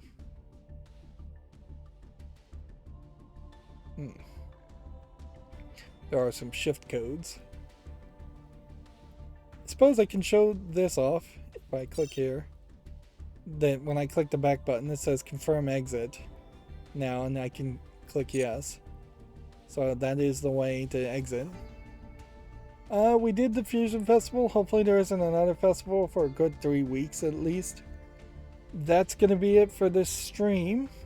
As always, I ask you to like, share, subscribe, comment, and watch every second of my videos.